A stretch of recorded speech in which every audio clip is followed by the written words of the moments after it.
When we're given one, we don't rest until it's done. Oh, be my sword and my mercenary band. I live the life of the mercenary. I court death near every day. I do not feel it. Oh, come and take me, but let me ride once more this day. I trek Okay, welcome back to the Exillian Expanse. It's been a while, but I will recap for you guys. Last, we left the party. They were traveling from Obscurum, where they had found a fortress, or been given a fortress, a bastion. You had wanted to go to Sabsathul to kind of figure out what was going on in terms of the upcoming war that had broken out, and find out what sort of mischievous little spy things they had going on, and prompted by the arrival of the Directorate and a crashed floating ship that you had discovered, amongst which was something called essentially a big refractory lens. And knowing that you didn't want the Directorate to have complete control over where it was going, you decided to escort it all the way to the Veil Gate Bastion in the top part of Sabsathul. And by doing that, you would need to get on a ship and be its escort all the way to a Silpra Point, and then it would be carried up to the Veil Gate Bastion. You made a bunch of friends on the ship called the Far Lantern, with the various different fun people that sort of showed up on there. You made your way to a port town, and came into contact with, again, some very interesting officials that you realized were also Directorate, wearing very long grey coats. Von, or Ku rather, you climbed aboard one of their ships that come from Sabsathul and decided to do a little bit of investigating, finding pieces of the mirrored lens, as well as some very more technologically advanced weaponry. So you now have repeating crossbows, and it looks like they are advancing much faster than Cyrusia or Obscurum as well. We moved on from there to you guys on the sea and just traveling, making your way over to the next continent. You came into contact with a festival honoring the migration of these great giant turtles, and intervening on some poaching that had been hired by a bunch of nobles. They had hired some deep-born, some aquatic humanoids to essentially attack these turtles and herd away their young. You defeated them with some difficulty, given that some of you were in the water and dying, some of you were on top of the platform and fighting, and after that concluded, one of you was given a boon. Yes, Bellini, I believe. Yes, Bellini was given a boon of the sea, so he can now breathe underwater. And we left off with you guys falling asleep on the ship as it pulled away towards its destination, and you had maybe a couple of days left of your travel before you reached your location. However, you wake up, it's early morning, and the first thing you guys hear is the wood of the ship. Stop. I need to not look at this chat. The first thing you hear is the wood creaking as the deck pitches violently, maybe throwing one of you out of your bed. You can hear rain pattering against the deck and a single flash of lightning that crashes through. and waking you all up. You can hear people on deck are shouting orders. Some people are screaming for help. And that is where we are going to pick up with Gio's intended conversation with Alistair interrupted. What would you all like to do as you come to awaken to this sort of chaotic crisis of everyone on board? I'm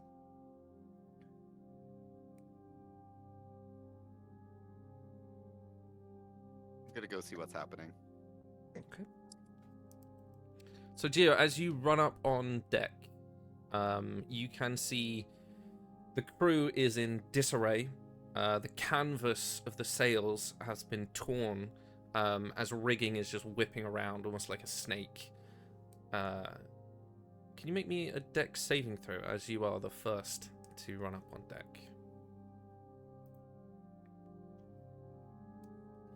That's a 12.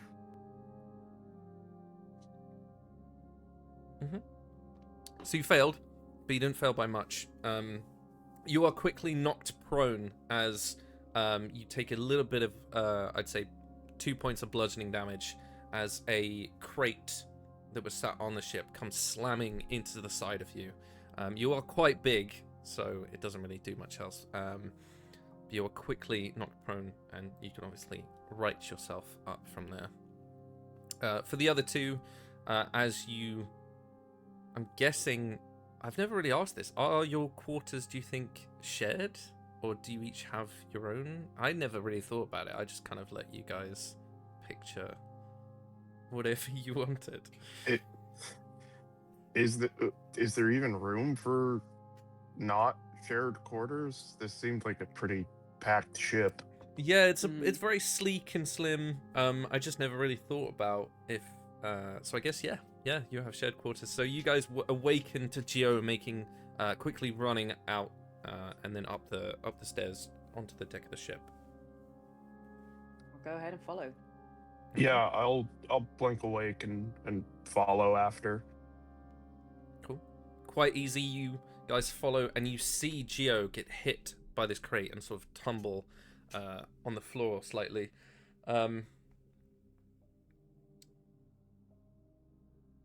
As the lightning crashes with all of you now on deck, you can see that there are two figures on the deck that you know you have never seen before. What would you like to do?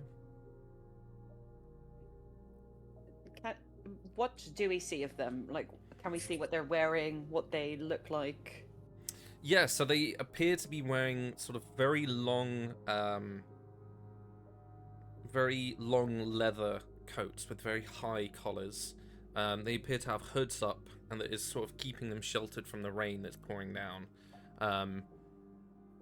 One of them is on one side of the ship, just walking slowly towards you, and you watch as another one catches a falling sailor midway as they are also struck by something by the throat, and then throws them with one hand off the side of the ship. Okay, I'm gonna go tackle. Yeah.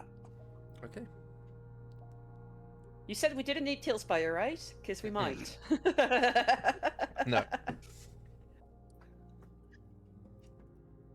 Okay, so you're gonna go and tackle them, yeah? The one that just threw the sailor off the ship, yeah. It's what I'm Okay. supposed to do, so I'm a little mad. Yeah, make me an athletics check.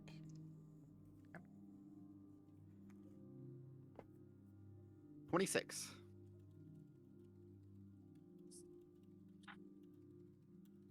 26. I mean, I rolled a 5, so... Yeah. You crash into them, and tumble this guy, this figure to the floor, and the hood falls back. On his face, you can see he looks human to the best of your estimation, but he has some sort of mask covering the front portion of his face, and it has leather and brass on it with sort of two circular portions on each side. It looks like a respirator. He's got a scar down one side of his eye, and he is completely bald as that hood falls back. You have him grappled and restrained on the deck as everything begins to continue to pitch in your... Can the other two, can you guys make me deck saves as well? Yes, I can. Rude. Oof. A 10? Nat 20 for a 27. Jesus fuck's sake. Christ. So yeah, Ku, you, as this ship goes completely to one side, I'd say almost like a 45-degree angle, it looks like it's about to capsize. You run and are just sort of keeping yourself vertical against the side of the ship. So you're probably standing on another barrel as the whole thing tips. Larea with a 10, you tumble and are caught by the sort of handrail of the ship as you move and are, I'm going to say, make me a strength saving throw. And this is to see if you can hold on as you catch yourself to the side of the ship. 15. Yeah, so you take 2 points of bludgeoning damage as you are thrown to the side of this handrail, one hand extending massively, grabbing onto that side, and you are sort of listlessly waving about slightly as the ship begins to right itself, then become almost vertical. Quite able for you to pick yourself back up, but Geo, can you make me a perception check as you have this man pinned down?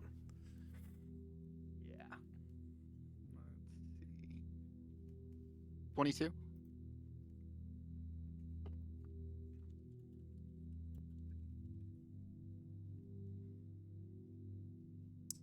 22. Yeah, you, as you've got him pinned, you notice that, although you can't see his face, there's like a sort of slight raised expression, and he doesn't look afraid of you.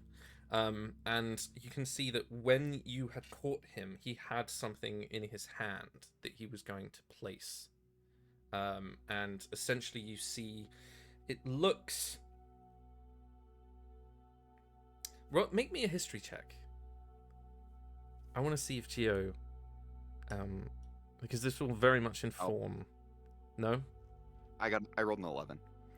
It's essentially a rectangular object. A lot of brass. You can see some clockwork gears are sort of ticking in the inside. It seems to be covered by a leather pouch that's sort of shielding a great portion of it from maybe being damaged. It looks quite intricate, and it is ticking ever so slightly. And as you watch that sort of glint of mischief in this man's eyes, can you make me a dex saving throw?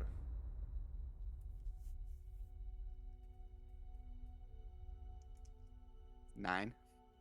Okay. Oh.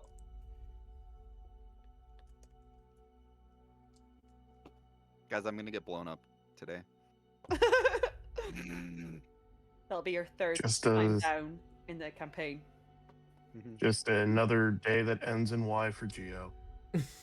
You take 17 points of fire damage as the device explodes, incinerating half of the man, exploding portions of the deck, and you are thrown only 5 feet as portions of the ship just erupt in this explosion and begin to catch fire. For the other two, what would you like to do as you see this massive explosion?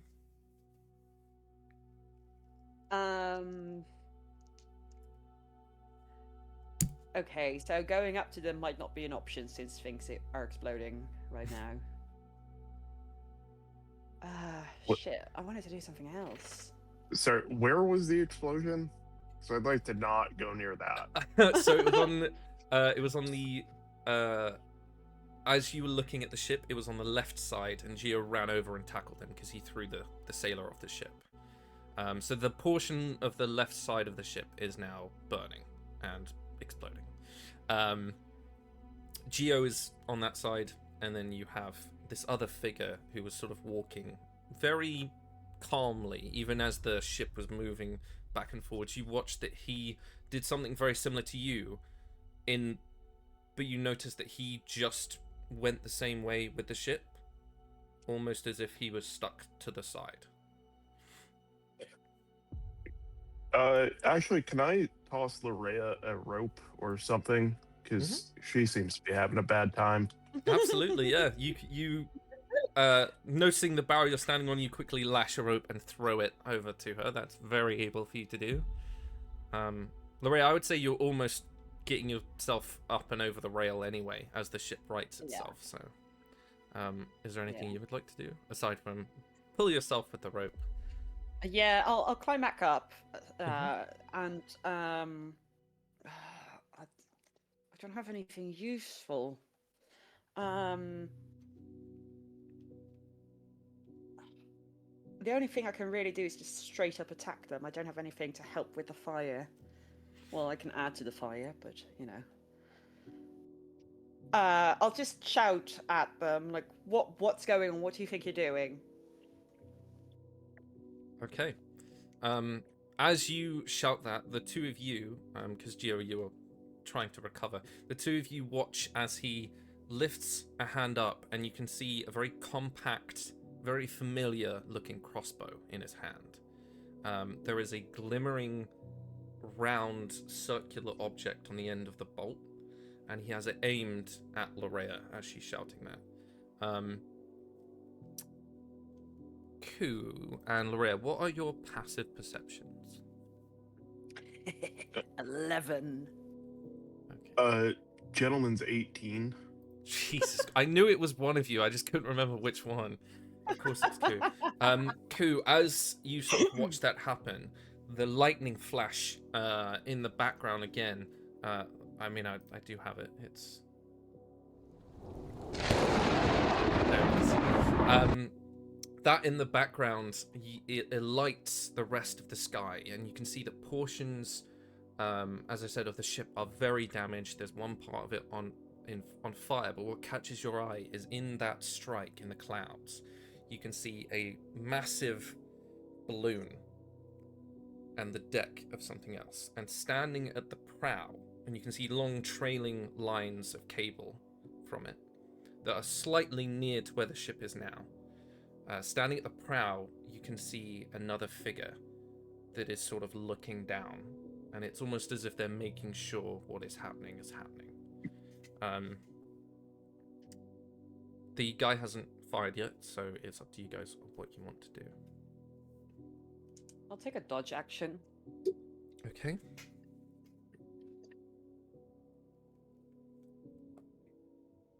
And Ku?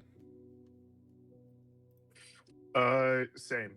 I will also take a dodge action. I am very confused as to what is going on.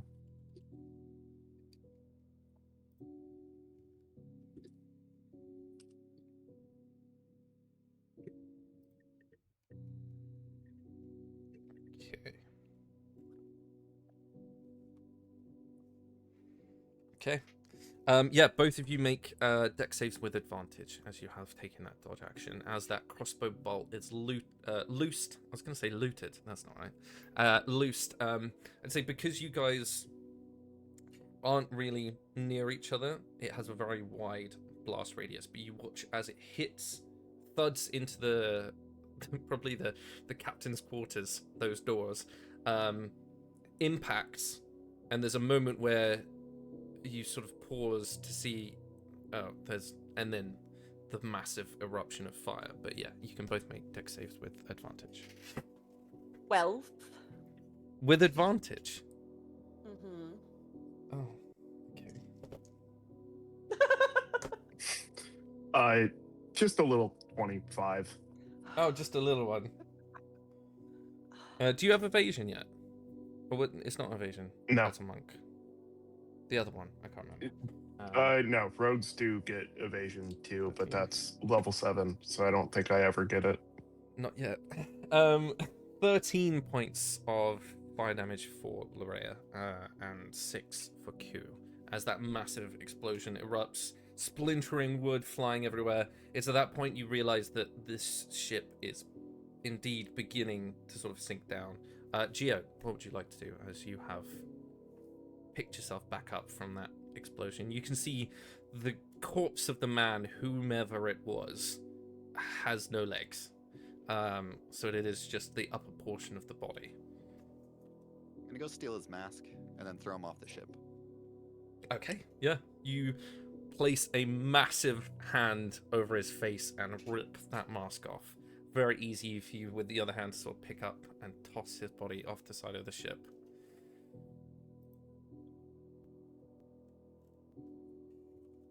And I'm just gonna stare. Okay. As the Stare body where? sinks. Where are you staring? That's what... At the body as it sinks. Okay. Or floats. Yeah, Whatever very it's nice. doing. I'm gonna start transforming into my form of dread. And I can't find it. Oh, there it is. I want to Eldritch Blast his hands to get his crossbow out of his hand. Go for it. specifically. Absolutely. Yeah, roll for an attack. I'll do 6 temp hit points for my form of dread. Better. That is a 25 to hit. Hits, absolutely. Roll me your damage. God, it's been so long. Which do I use? D10 plus 4. 5, 9, and... Ooh.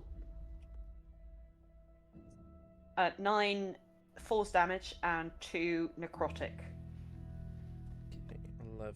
Wonderful. Yeah, you watch as that blast knocks the crossbow. It just spins into the air. You probably assume it's going to hit the depths of the sea and disappear. Yeah, I'd like to approach him as well as I do that. I'm trying to get into melee with him. Okay. Yeah, I would say it's very easy for you to, in that time, cross the distance, and you're now within suitable. If you want to be in melee with him, you can be. Okay, because I would like to put my hands over the circles in his mask Mm-hmm. and scream in his face, "Who are you?" And I want to cut off the air. Interesting. Okay. Your form of dread. Is there a wisdom saving throw? Yes, wisdom save. It's a DC 15. Okay. Yeah, you watch his eyes become wide almost immediately, and he just begins scrabbling. He is going to run backwards from you, so you will get an attack of opportunity. As he sees this terrifying, horned, weird, leathered satyr-looking creature, he begins immediately scrabbling backwards. So you can have that attack of opportunity. 16 to hit. That hits. Okay, he gets with my shovel, which is my weapon. I bonk him on the head with my shovel for 5 bludgeoning damage. Okay. Absolutely, yeah. Just whopping. Yeah. You even watch part of he sort of blinks a moment as that you can see beginning to run down his face. He's very much a human, you can tell, because it hurt him a lot, and you can see like that soft river of blood now cresting over the mask. Yeah, he sort of reaches into his jacket, and you see produced the same sort of object that Geo saw. Ku, can you make a history check for me? Now that you can also see it. And there's a reason, because I don't think Lorea would have seen it. A 12. Okay.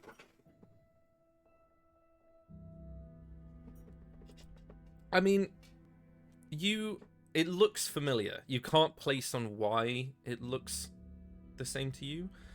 If you had a little bit more of a moment to think, you will come to that realization without a dice roll, but this is all happening very quickly. But yeah, you watch as he sort of adjusts something. There's a massive wheel on side of it, and he sort of turns it and then throws it at Larea. Turns and just dives off the ship. Does Can I not try want and to grapple be him? Okay. Absolutely. Go If for I'm it. going down, he's going down with me. Yeah. Roll me athletics. Athletics. That is a 17. Meets it, beats it. I also rolled a 17. Ah! I would say because you are the one. Oh, actually, no, I would succeed. Because it's to escape. Just roll it again. Fuck it. Okay. A 13. Yep, you grab onto the lapel of his leather coat. I rolled an 11. And he's sort of like, as he's going to jump, you grab, like, clawed hand, grab onto the side of his jacket. Yeah. Okay. I'd like to try and throw him on top of it, but I can understand if that's too short a time. But like roll a me meat shield. Roll me a d6. Okay. 4. Yes. You grab on and sort of, in his momentum of being pulled backwards, you just arc him back up and down. And he is now lying on top of the device. As it explodes, you can make your dex save with advantage, because he is going to shield you from this blast. I'm going to roll mine with disadvantage. And I rolled a 1. You should have just that makes talked. sense. 19. Yep, that is a save. So you will only take... you only take 6 points of fire damage. But another portion of the ship, the blast actually goes further downwards because it was partially shielded by a body. As you watch, the right-hand side of part of the ship is just obliterated outwards.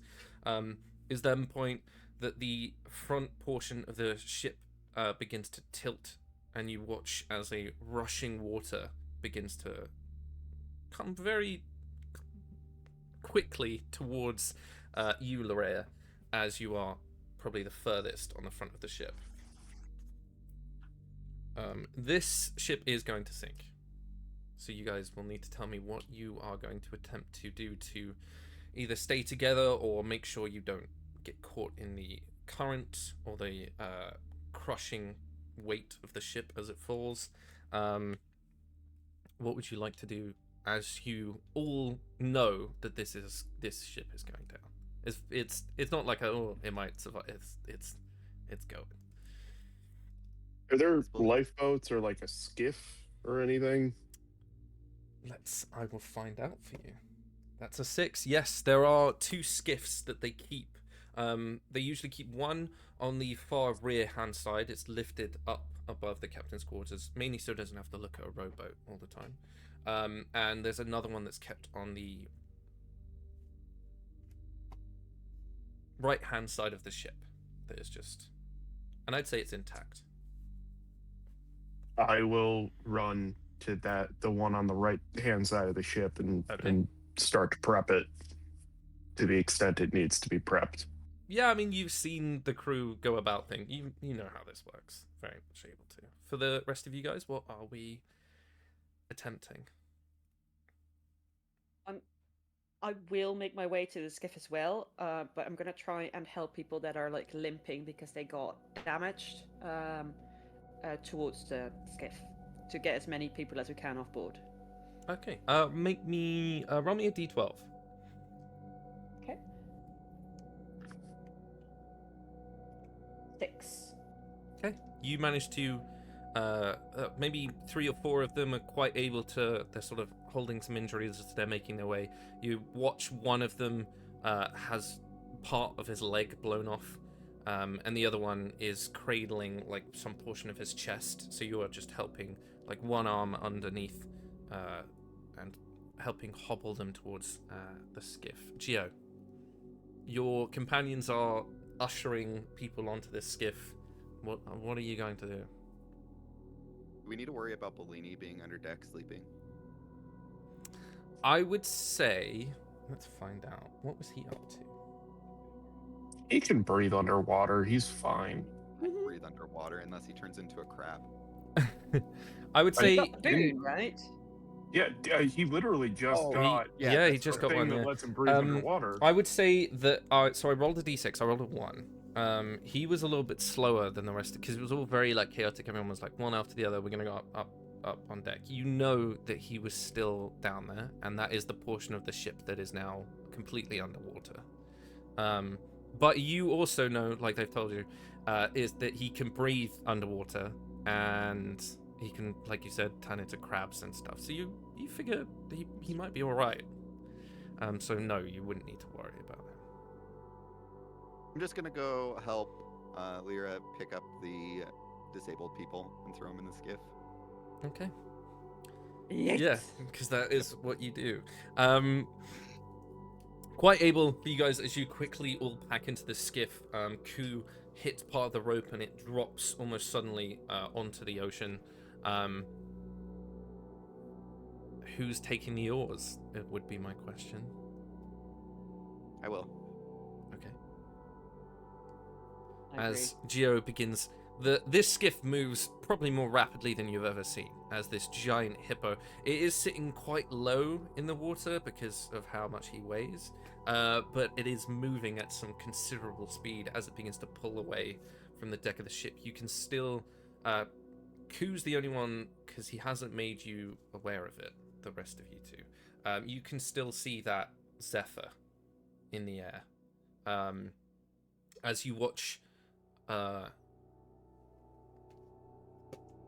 You watch. Oh my god! You watch a flash of blue light from the side of this floating blimp, and an arcing beam of energy hits the side of the ship, and another portion of it is just incinerated. As it begins to, you hear cracking of wood as the hull begins to crack inwards, and almost Titanic style begins to crack and fall much faster into the deck of the ship, into the sea, as you guys are being pulled away. Because you did see it, you also see a very similar blue light that seems to be angled towards your boat and is ramping up to do the same, you would guess. I'll point that out. Mm-hmm. That it's about to be real bad. How far away is it? It's No, in the within sky. It's in the 60 feet? clouds, essentially. Yeah. It is probably well out of your range. So essentially they've got arcane cannons, and they rolled a 20. Cool. To sort of figure out who they should be aiming at. So it's whatever you guys want to try. It can be anything within mechanics, anything sort of how you feel you could be able to do as a character to sort of protect you and your companions from what is about to happen.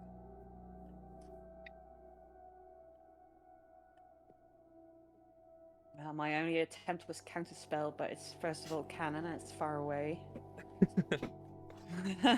So, you know, can cast light so we can see it better how we blow up. Yeah, I got nothing. I can't do anything. Did you I want to did you want to try and obfuscate their target? Oh, I have darkness. Oh, for no reason in particular, I'll cast darkness. Yeah, as this Oh, what a good massive idea. dome of shadow erupts. Lorea, very quick thinking, well done. Thanks. This huge dome of dark. Anything else that you guys want to try and attempt, alongside being now covered in that darkness? Is there like anything I can Oh, sorry. Go do ahead. to like? Is there anything we can do to like brace the skiff we're in to try to Not No. like we're not going to be able to do shit if it's direct, but like Yeah. if we can get them to hit to the side or something, is there's anything we can do to like not have it immediately roll over? We can lie flat on our stomachs. Yeah, I would say if you guys lower the center of gravity of the boat, then when it lists, it won't be as rapidly of an angle. Yeah, absolutely, you can do that.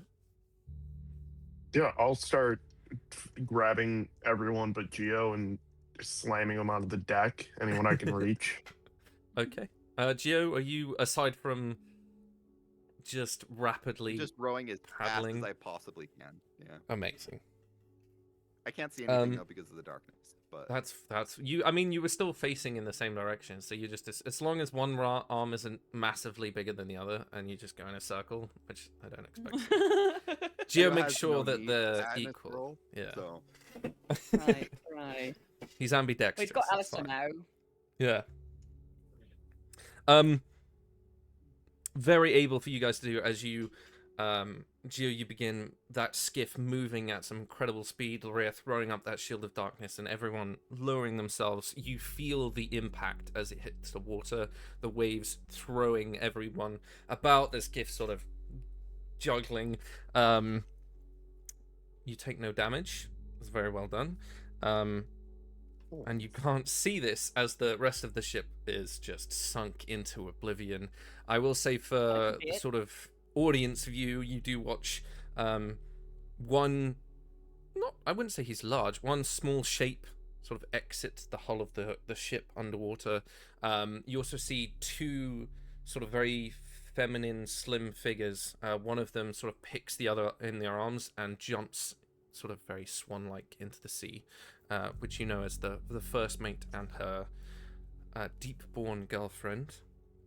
I'll shout for them so I can see them so they can find where we are. As that skiff then begins to pull away.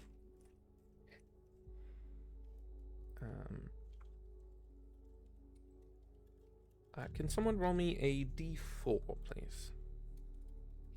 I have bad dice. Me not. Me not. 3.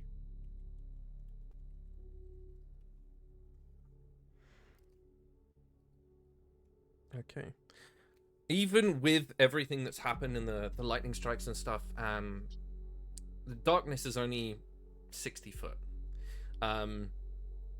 So when you come out of it with the rain and the storm going on, and it's still dark because it's still early morning, you don't see much around. It's just endless ocean, and for the next 3 hours it is just more and more ocean. What does anyone want to try and figure out a form of navigation of where you should be going? I'm guessing the stars, but are they visible with overcast? Let's find out. Yes, very much visible. As you see this, after those 3 hours, the storm is beginning to calm down, and the clouds sort of part, almost. I want to try and find to see if we manage to get the captain on a skiff, and try and essentially help him navigate, because he has the knowledge. Was he through the lucky? stars. He is not amongst the crew that you have. No, Captain, whatever his name was. I'll give it a shot. I don't know what I'm doing, but I'll try. It's so, if you're using the stars, I would say probably a survival check.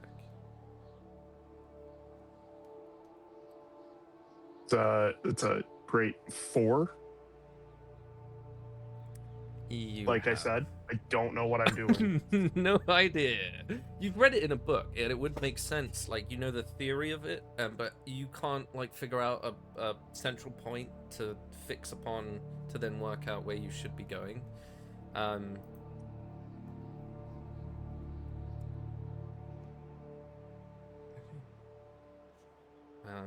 You guys float around for for another, feels like eternity, but it is another 4 hours of just, you try and keep in one direction. You have enough, even with that failed survival check, you have enough to know how to keep going in a rough same direction of Geo pulling the oars. Geo, can you make me a strength check? We'll see how fast you can make this thing move.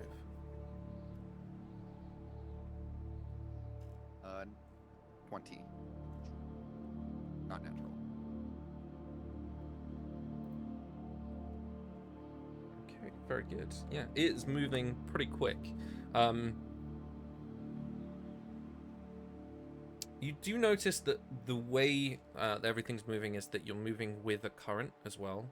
Part of the reason you know that is in the hours of your journey, there was a moment where you realized you kind of veered off a little bit. There's not much to tell you in an endless ocean of where direction is. It's like being in space.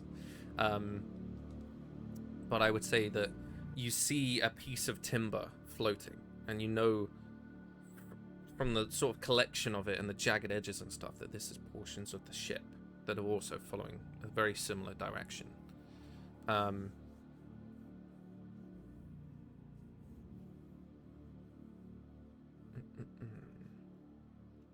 I'd say it's about then, as the sun does begin to rise and the light begins to come into this expanse, that you do see off in the distance a form of white that is breaking up that endless blue.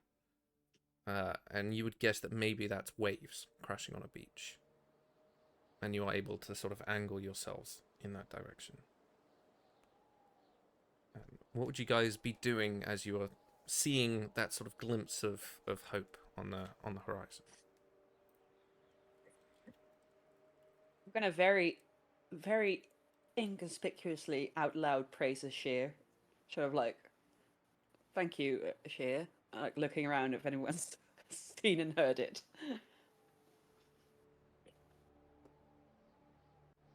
And Nope. No, not really. damn. And I'll be like, oh, there, let's go there. And I don't think I can do much else. Okay. Can you make me a medicine check? Sure. Cat's on my dice. I mean,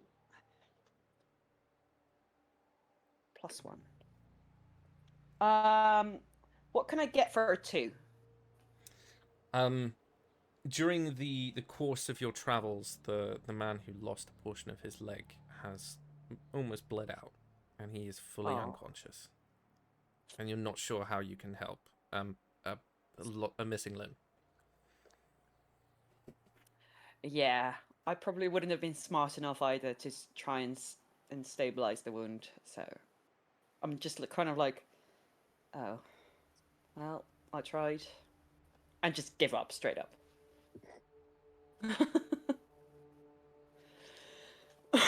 For the other two, what are we trying to do to make sure that you can land this safely? Can I like take stock of who did make it onto the skiff? Sure, yeah. I know there's someone missing a limb, but like, who else is with us? Let's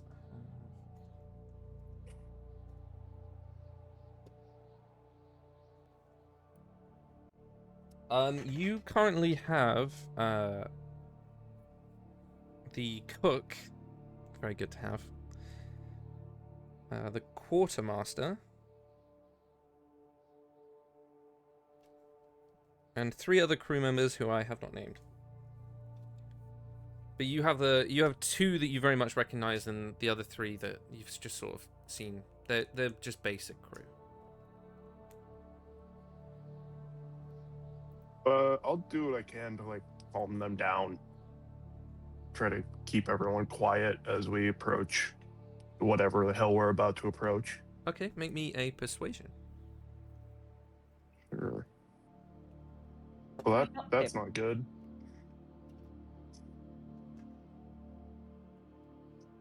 What is it? That's a nat 1.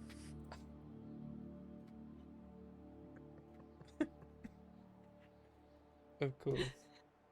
They start Yeah, screaming. the out of all of them, it is the most unlikely person that you would have thought, but the quartermaster just freaks the fuck out. It's sort of the adrenaline of everything happening with the sun rising. They are coming to the realization that their world has ended, and they are like sobbing hysterically. At one point, they try and like jump out of the skiff, and Gio just manages to keep them from leaping off. I give him a bitch slap and tell him to stop that. Make me an intimidation roll. I'm He proficient doesn't. in I'm gonna that. take one of the oars and then just knock him out. Oh, 22. okay. Oh, okay. Yeah. So you can see as Gio sort of like collects him and he turns and you bitch slap. You can see Gio's got an oar in one hand and is just like ready to and when you tell him to get a hold of himself, you see he wipes his tears and he's like, yeah, okay, I'm sorry. And Gio's just like putting the oar back. Tough love always works. Tough love always works. But yeah, as the skiff begins to near the surf line, Gio, you stop rowing entirely to let the waves sort of carry you the rest of the way. The boat seems to turn slightly sideways at the last moment, but you watch as the cook sort of jumps that very suave sort of like hip leap waist deep into the water, and you hear boots sort of crunch against some portion of shingle as they grab hold of the side of the boat and let the rest of you decant onto it's sort of like waist for Gio, probably like I don't know, like knee, ankle, I don't know, and onto this beach. Can I send Morrow out for a quick reconnaissance scout of what we're dealing with in the environment? Yeah, absolutely. What are the rest of you doing as you pull the boat onto shore, sort of making sure everyone's okay? They do seem all right, apart from the corpse that's still in the boat. I would actually like to see through Morrow's eyes instead of letting him look himself, because I have that ability. So I'm just kind of like, what's that kid called again from Game of Thrones? Like white eyes, looking very scary. Bran? Oh, what's that? Bran, yeah, that one. Ran when he wargs. Yeah. Okay. Yeah, make me a perception check.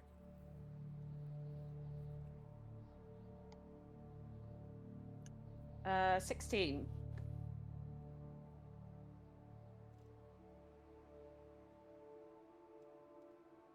Yeah, I'd say so. As your eyes sort of go this white, glassy color, and you begin to look through Mora's eyes. It's a bit weird because the sense of the point of view in terms of the vision is very odd. They can see a lot wider than you can. And as he takes flight, you begin to see sort of this narrow crescent of sand and shingle, and it looks like you can see sort of old collapsed posts of stone on the edges of some part of the beach on one side.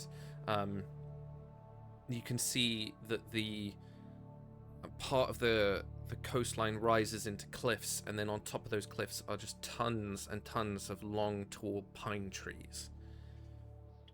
Aside from that, in the short time that he begins to take flight, there's not much else that he can see. Pine trees, so cold climate. Yeah. You get...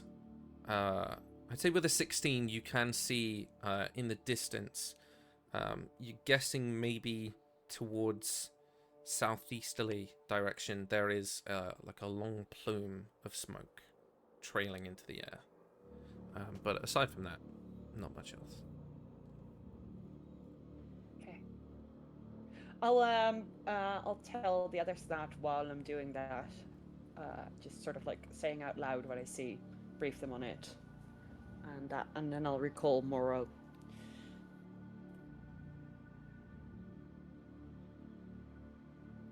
Okay. And I'm guessing it's one long plume of smoke, so it doesn't look like a settlement with chimneys. It looks like something's on fire. There's. Would you know? Make me a survival check. And see if you can figure it out. No. 6. You have no idea. You know that it was quite clean smoke. As in, it wasn't dark or grey. It was almost white. Okay. So you would guess that it have to be some form of civilization. It can't be like just trees burning. Yeah, it looks like controlled fire and not so much Yeah. as... Yeah, okay. I'll relay that as well. Then I'll get back down to earth. Okay. What do the rest of you guys want to do? The guy that died, I'm going to push him out to sea, and then cast a fireball on the skiff and give him a proper sailor's funeral. Aww. Okay, you are tall enough Really? to sort of break it past the wave line, and very easy for you to cast that firebolt. Depending on how long you guys stay here, you'll realize that that boat is coming back in. But with the tide, but that's really dependent on how long. I'll just look at Gio and say, I really thought you were going to eat him. And then when the boat starts coming back, I'm like, oh, well, you might still be able to. Barbecue, It's better to nice. eat cooked meat than raw meat. Really, really hope we don't need to get off of this island at any point. Oh yeah, sorry. Yeah, there's Just trees, we watching can the make another flickering boat. flames, yeah. I'll pull out Classic. my hooded lantern and light it so I can see what the fuck is going on. Yeah, it provides a little bit of comfort for everyone. I will say the sun is rising, so it's sort of like that bright early morning light that you can tell most things out. And you have very high perception, so. And then I'll try like getting folks onto the beach, away from the water, trying to see where the smoke, that white smoke is coming from. Hope smoke. Hope smoke. Okay.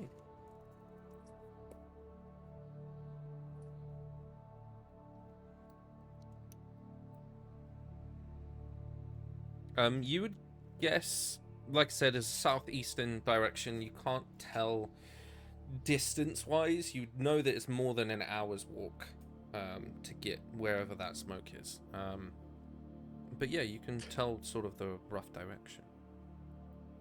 And like, so there's the beach. Is it like immediately, like what's beyond the beach? Is it like immediately jungle? Like, So we've washed up on a deserted isle, or so a good portion of it is cliffs. They're sort of very grey, almost white. You guess maybe some of it's chalk. And then atop that are the sort of pine trees that Morrow saw. There are sloping trails that sort of lead upwards that you would guess maybe you can use those to get up onto the top of the coastline. And then to the right and left, it just kind of continues until you can see the outcrop of a cliff that stops that movement. And you're not sure if you'd be able to maybe go around it, keeping to the coast, or if it would just be a instant ocean.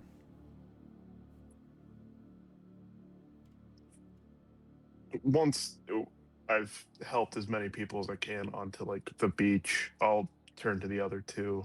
I don't know about you two, but I could use a bit of a breather. Definitely. And suggest that we take a short rest. Yeah, perfectly capable for you guys to do. When you hit die, yeah, kind of do.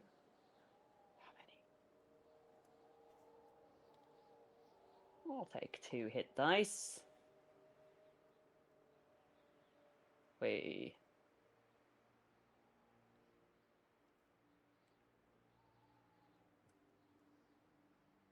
Okay. I'm full health again and full spell slots. Oh, it didn't. It doesn't do that automatically. That's annoying.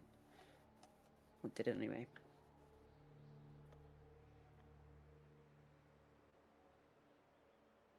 But yeah, as you guys, would you be making a campfire or just like sort of huddling around, laying down, doing whatever you guys do when you short rest? Face down in the gravel. Face down in the ground, like my life is over. Yeah, I mean, I think we must make a campfire. I don't know how thick Geo's hide is, but mine isn't thick enough to survive a cold night, I don't think. Oh, it's getting day again. Sorry. Yeah. Never mind. Fuck the fire.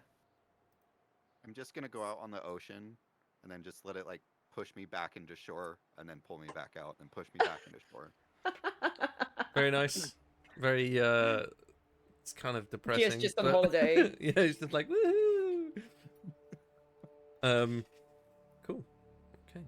I'll chat with the remaining crew members to see if they have any ideas, suggestions on where we might be Great based on where we question. were, Holy where shit. we were heading. Yeah, you notice quite a young boy. You would guess maybe he's a deckhand. Short, cropped brown hair. He's sort of like he's one of the he's the only crew member as everyone's sort of like huddling together and like someone's consoling someone else.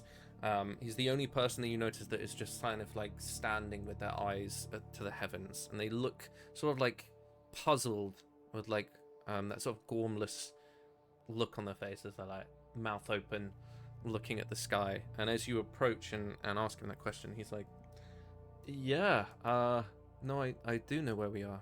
Actually, we shouldn't be too far. This coastline is." I believe we're in Sabsathor. Well, lucky us. Any ideas whereabouts we might be? Any settlements, nearby? I mean, we've only been here a couple of times to port. The nearest one that's on the coastline is Ysilpra, and we weren't that far away when the ship. When it.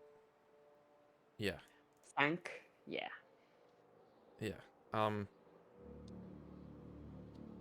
he's like looking up at the sky again. I don't know. I don't really have much to work on. Does that have a pyramid? That you The know of? flag? Yeah. That's a funny coincidence. Right.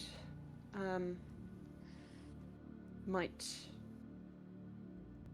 be able to get anything there. Maybe a new boat, cart, whatever. I mean, best to get to civilization, even if it's hostile, right? Instead of the wilderness. Yeah, I mean, it's a logging town. They're a little bit strict in terms of like what you can bring inland. Oh, we can probably take those. I mean, we could probably be nice to them, and they won't attack us. Yeah, good thinking. Mm-hmm. Okay. I mean, yeah. If I had more to work with, maybe I might be able to help, but I can't really see much from here. What would you need? A higher vantage point. Yeah.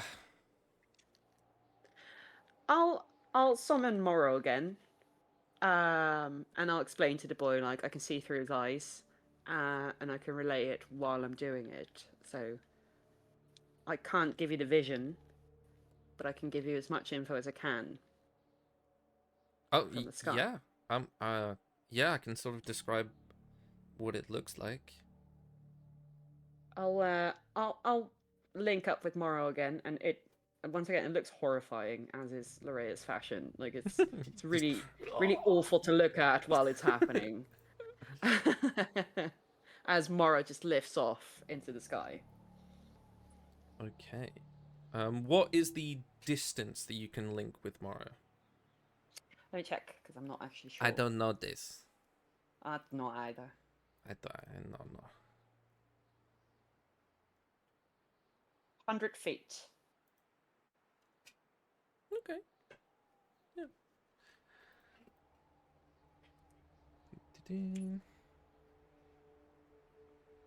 Oh, it's. I must say it's an action, so technically I can only see 6 seconds through his eyes, but I can repeat the action, of course.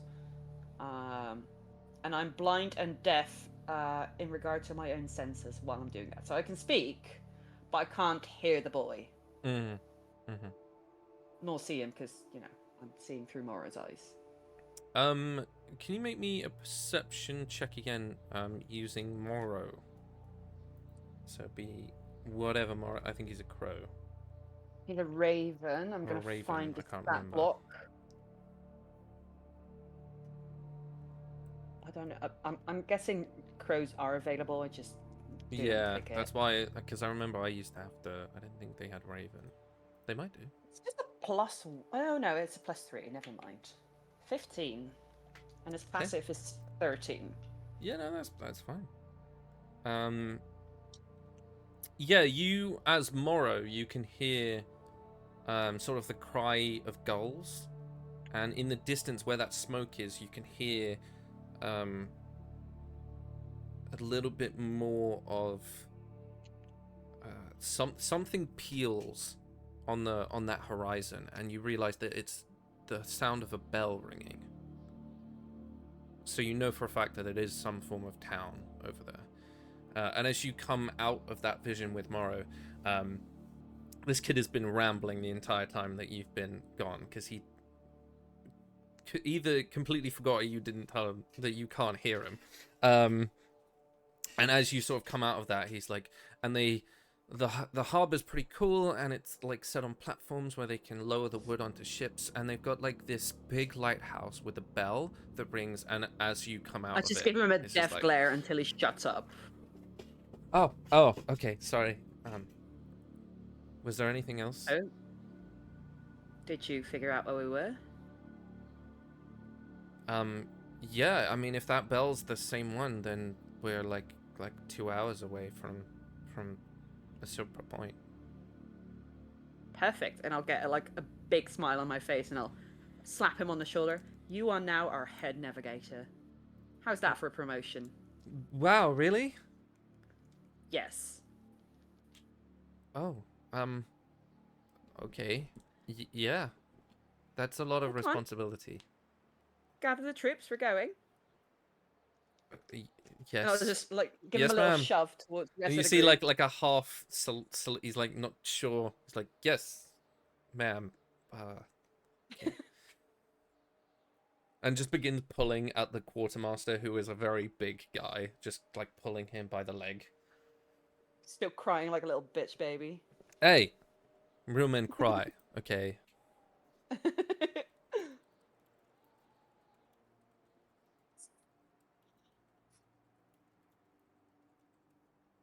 Okay. Does anyone else want to do anything as you now have a heading?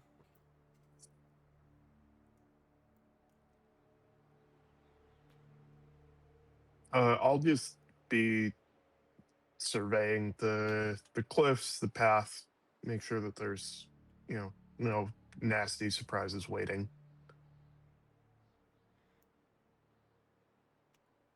Okay.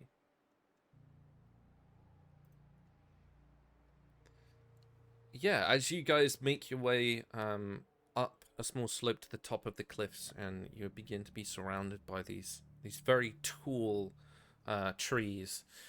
There's a lot of rough grass and a little bit. As you begin to move inwards, you can see a small trail begins to form as you find it. It's very old tracks deep into the soil. It's less so much like a road, but someone does use it for something. There's a lot of very sort of large. I'm trying to think of the words for it. There's a lot of very large leafed bushes. It's very much like Jurassic Park level of overgrowth in this area as you're making your way towards in that direction. It is about an hour in that you begin to feel the effects of being cold and wet and numb. So can everyone make a constitution check for me? Saving throw.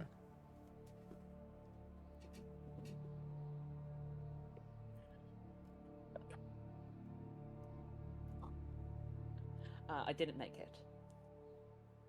I got an 8.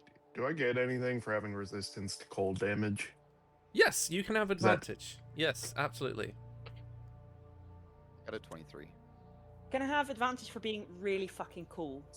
No. Don't worry, it didn't help. I went from an 8 to a 10. Wow. Oh yeah, because you have the cold resistance armor, right? Yeah. No, I rolled Okay. a 2 for a Okay. 5. And Gio, you rolled exceptionally well, I'm guessing. 23. Okay. Maybe hippos are very good at acclimatizing to different places. I don't know. Hide. He's a big guy. He's got a lot of heat. Lorea, you are a very small lady. If lady is the right attribute to use. It's not. Well, I mean, it is if you keep up with Sylar.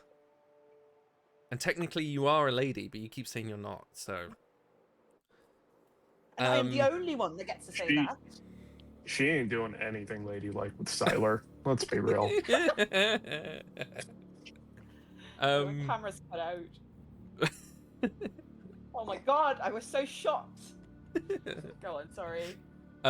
Yes, so nothing, there's no mechanical thing, but it just feels you've got very stiff joints, especially in your hands, and your fingers are numb, and a lot more shallow breathing as you try and catch your breath. It's a little bit harder. Ku, for you, like, you don't feel, it's not the cold, it's the wet in your boots are just sludging, and it's a very disgusting feeling that you're just like, oh, this is not nice.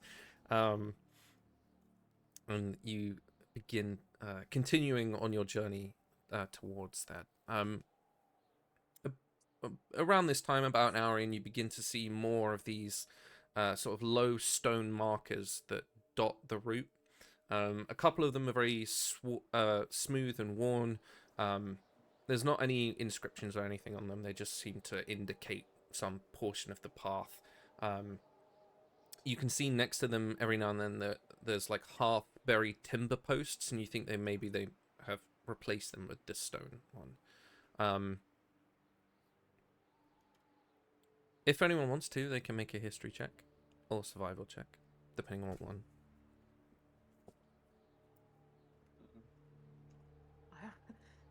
I'll make a survival check. I'll do the history check. Oh, yeah, no. I got a 19! Are you guys proud of me? Very. I got a 13 survival. It was a Okay. 20 DC, so it still failed. You know that the sort of foot traffic / wagon, maybe horse traffic here, it seems very irregular, but there's a lot of recent marks, so maybe some light carts, some footprints. You notice that there are some tracks that are parallel to the track that you're using, the road. You're guessing that maybe whoever uses it don't like being known to use that path, to maybe avoid bandits, or they don't want to be seen coming or going. None of you used history, so that's fine. About half an hour from there, so you're about an hour and a half into your journey, it narrows into between two sort of low ridges, and you can see that fog is pooling quite heavily here as it begins to envelop the contingent that you have got with you. You notice that it sort of muffles the sound and the wind, and not much moves as you're walking through. I'd say, Ku, you hear it first. You hear like an axe strike hitting a tree, and then another one, and it's distant and rhythmic. You can tell there's a lot of timber work, and it real work, and then it follows like very muffled murmur of voices that begins to build and build. What would you like to do? Do you want to stay continuing through this deep fog, or do you want to sort of veer off and try a different route?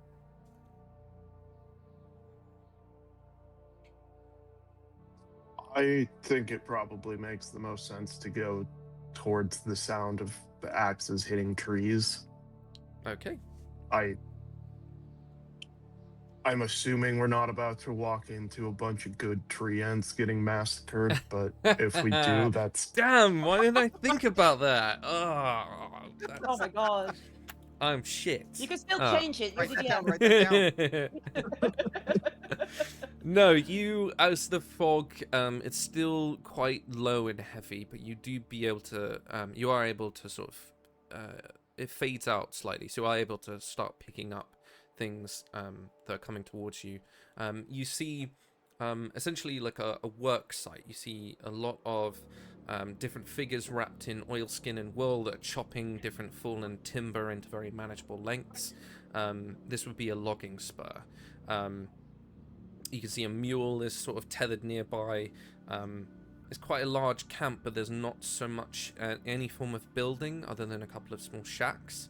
From the arrangement of how it is, Ku, I would say with your bureaucratic knowledge of this time in this world, you'd know that maybe this is the outskirts, because they wouldn't put the work camp in the town so much. They would sort of expand outwards. So you know that you are very close to what would be a town.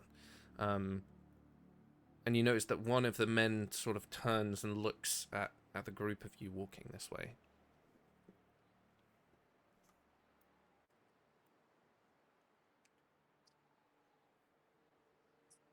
Do they look dangerous? Do they look like they're about to try to throw hands with us?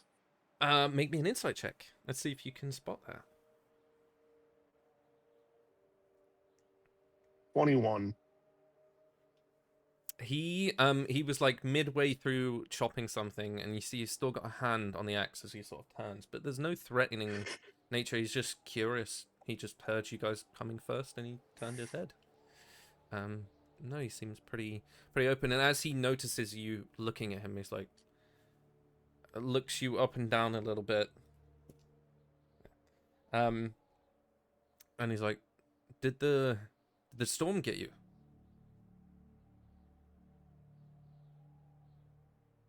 Yeah, the storm got us. Make me a deception.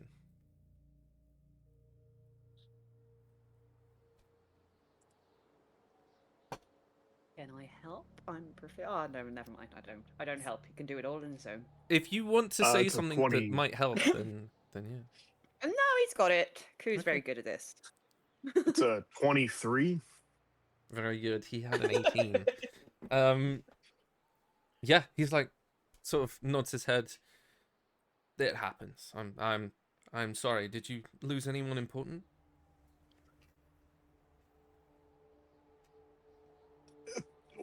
It'll depend on who ends up washing up ashore, I would say. Yeah, well, we had sort of the off-cut of it before it probably hit, so... And judging by the way you are all dressed, I just guessed that you wouldn't really walk around that disheveled. I'll cast a little prestidigitation on us. Okay. I don't need it. I'm happy with my stuff being out and about. You see, as you sort of prestidigitate and that, what does it look like? What does it appear? Do you know the Bobby movies from the early 2000s? I'm sad to say that I do, yes. What? Sad? They're great movies. Lots of sparkles and a lot of pink, actually. Oh, very nice. You see, as you do that and that happens and he sees it happen, you watch his eyes sort of widen and there's a little bit of panic. Do I? And he clock lets that? go of the Probably not. axe. And sort of moves towards you and he like puts out a hand and he's like, don't do that. not here as well? Why?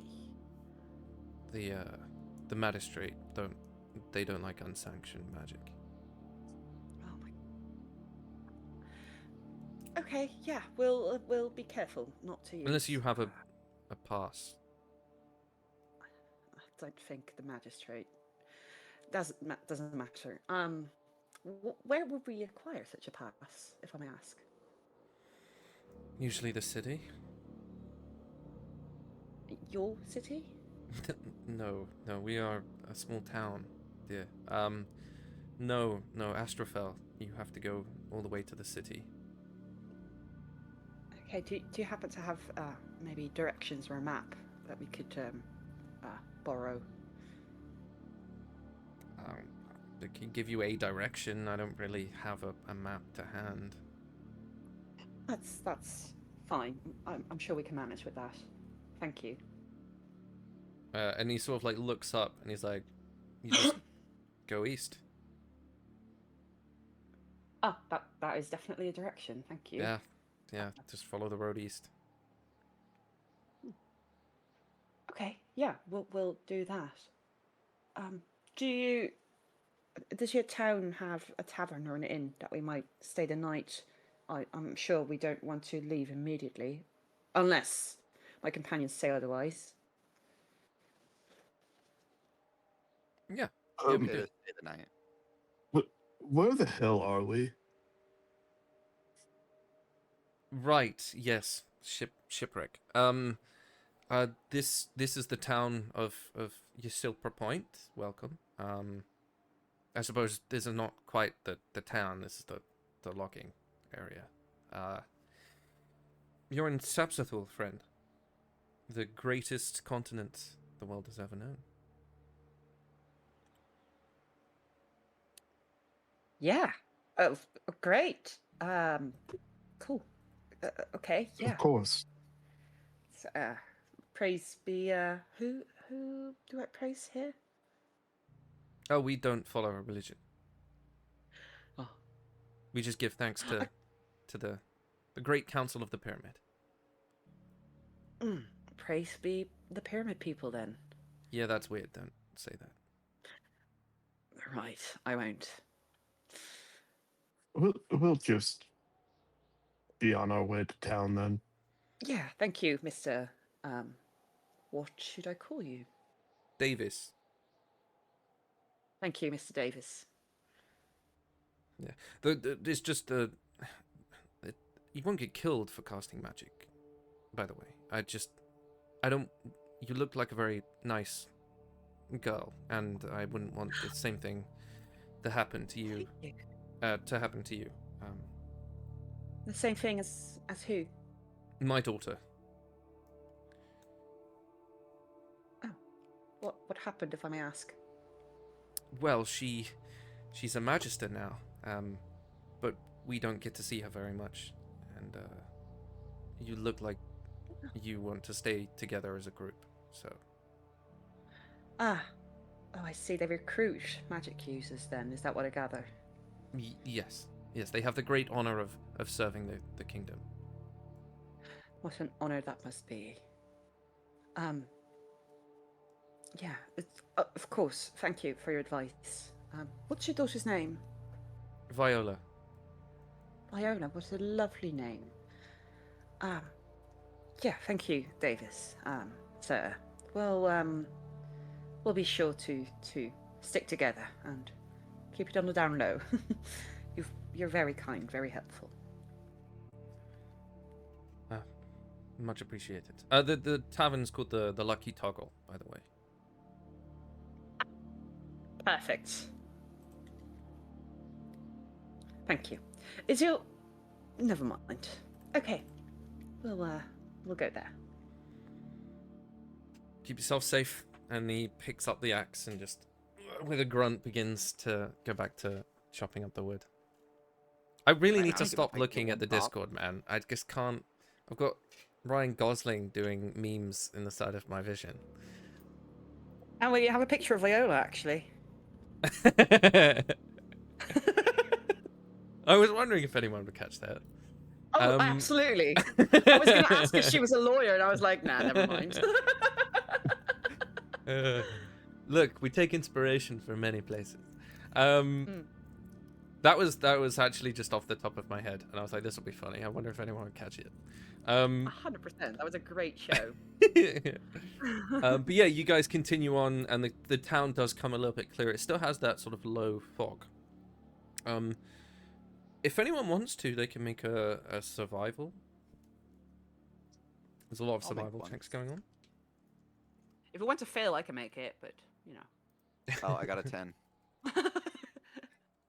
I mean, it's a pretty low DC, I guess. You would maybe it's with everything you know about Sapsathul, you know that a big portion of it has desert. You would guess that the reason that there's so much fog here might be because the inland is so hot and the coastline is so cold that when it meets in the middle at Yusilpra, the fog descends, and this fog is just always there. There's nothing magical about it. It's just thick and heavy and just there. And as the town appears, and it's more like a sprawl than a complete settlement, it's built on quite a big hill, much like Port Caldron was. There's a lot of timber buildings clustered around a very just one central road. There's sheds and stacks of different stone foundations and buildings, and you can see sort of the progression of time in terms of like some of them are a little bit older and some of them are a little bit newer. There's lots of lanterns lit. You don't see that many guards. You see one or two, and they're dressed in these it's not ornate, it's just very simple, like steel over leathers. They seem to be carrying, a lot of them carry bows. You guess that maybe they also add to hunting parties. But it doesn't seem like there's a heavy presence of some sort of military in this area. You can see as you sort of crest the top of where the hill descends, you can see there is a small hubba. A hubba? Yes, a small hubba. With you can see there's one ship there already, and different what looks to be like wooden pulley systems that are lifting these platforms with lots of wood on them onto the deck of the ship. What would you guys be doing as you begin to enter into town?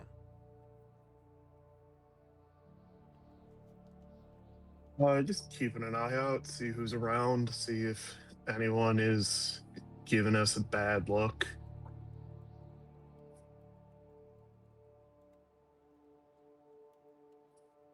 Okay. Yeah, make me a perception check.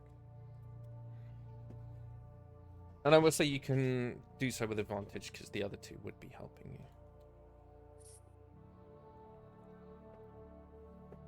Yeah. Cool. That Okay. goes from a 10 to a 26. Whoa, damn. Yeah, you can see a lot of it's very utilitarian. It's practical. It's just built there because that's where they do a lot of the logging, and then it gets shipped out to wherever it needs to go. It's quite easy for you to sort of work out where everything is because it's a very small town and everything runs along that sort of main road, like almost like a spine. What would you be looking? I'm guessing you're looking for a tavern, right? Would be the first like port. Yeah, looking for a tavern, making sure there's no one like just staring at us the whole time, mean mugging us.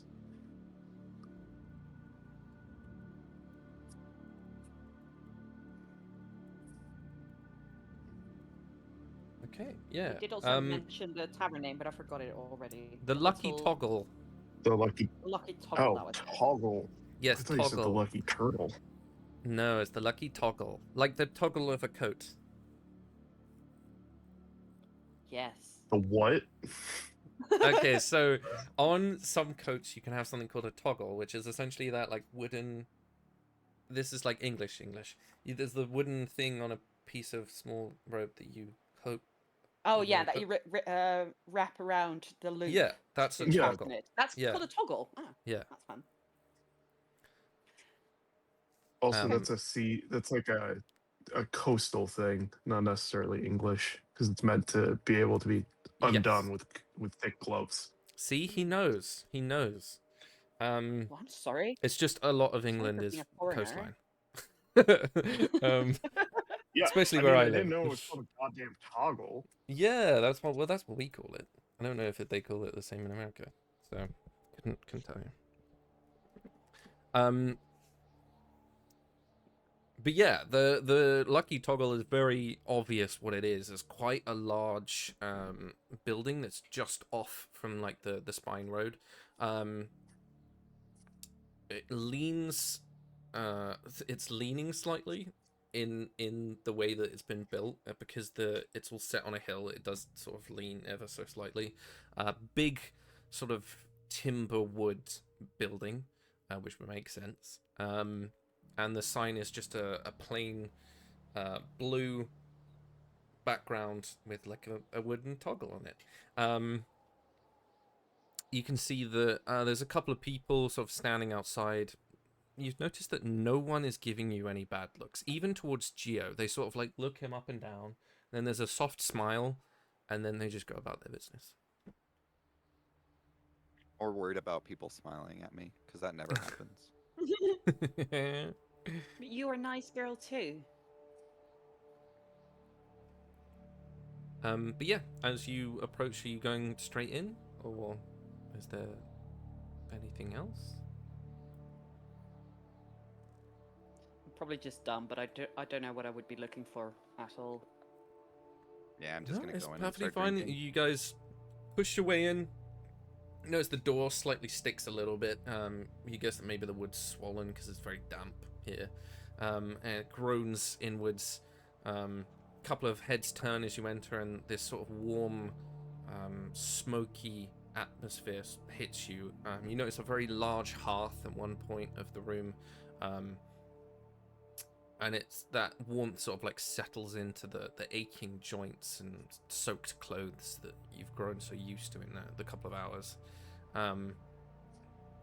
You can see a lot of, again, oilskin coats, a lot of like layered wool. It's a lot of workers here. Boots are caked with mud, very weathered faces. You notice maybe a couple of sailors, a lot of people that are wearing like big long aprons underneath their coats. Most of them you would guess are workers. A couple sit alone, some in pairs, a couple of big groups, and it doesn't really stop even when you enter. They all just like have a look and then continue about whatever they're talking about. And behind the bar there's a woman in her late 40s, very broad shoulders, and she's just serving people as she goes. There's a lot of drinking going on here, maybe to sort of get them through the day, and we're talking like 8 a.m. You would guess that this place is quite busy because people work through the night and then come and drink here in the morning, and then whoever's doing the morning shift will maybe have a couple of drinks and then leave for work. So, totally safe when you have axes being thrown around. But yeah, it's quite hearty, and you guys quickly able to make your way to a table if you want.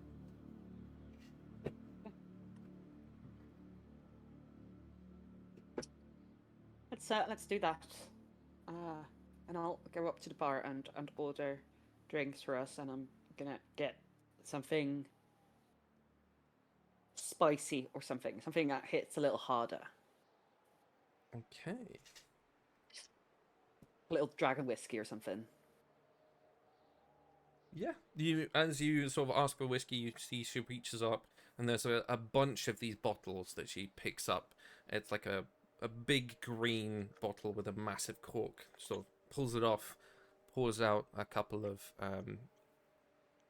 into these small mugs, a couple of them, and then hands them off to you. I'll bring the on my companion's preferred drinks, and for each of us a shot of not a shot, maybe a portion of the whiskey, like, to not drowning, and I'll raise the glass. Cool. That is a gold in total for the drinks. You cut out the amount. How many gold? 1 gold. Wow. I know. I'm gonna take one from the party inventory because I have no gold. I'll say drinks on me and put it down.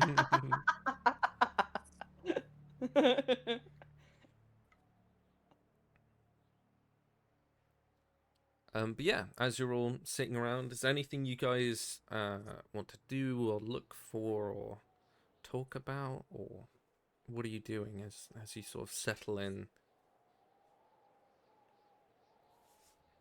I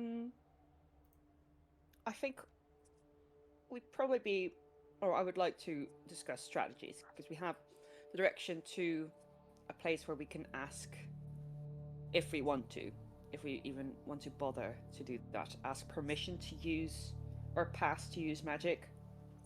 But we lost the fucking cargo, of course. Like our whole reason, that just clicked. That whole fucking mirror is gone. I did ask you if I could eat it, and you said no. So Yeah. Yeah, you're right. You know, one part of me wishes you did, but the other part of me is very worried what kind of hell demons would have come out of you if you did.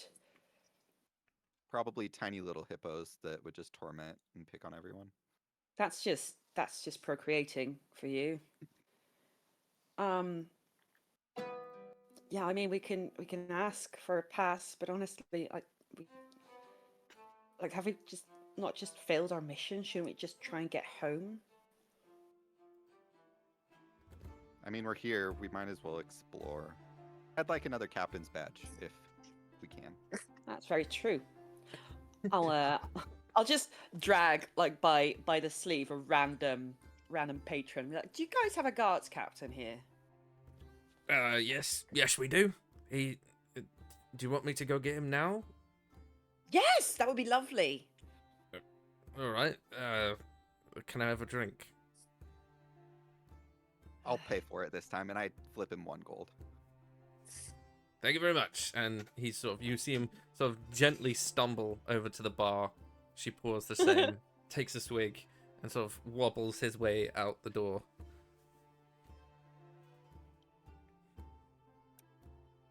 He did not get a guard captain, did he? Well, I assumed the captain wasn't here, so I I say we wait like 20 minutes and then see what happens. And if he's not back, we just got robbed. Yeah. Can I, while we're at a table, like pull out whatever map we have and try to figure out where on Sapsathul we are? Yeah, absolutely. Let me also pull the map up. Now, I as a player know where we are because I just looked it up on our map, but I don't know if Larea really grasps the concept of maps. Yes, so I'll just post it in the Discord actually. That would be a lot easier, wouldn't it? Mhm. It is in the Discord. I'll just post it again. Yeah. Fuck you. The world map is pinned. Oh, well then I don't need to. You can have a look at it. Yeah, I believe you picked up a bunch of maps from your various bureaucratic nonsense.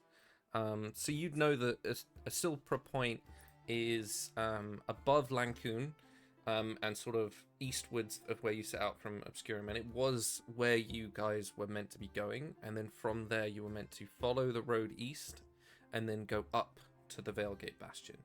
If you guys went then southeast from where it sort of forks off, you would make yourself you would make your way to the cratered pyramid city that is their capital, and that is where he was referencing that you would be able to get permission to sort of use magic.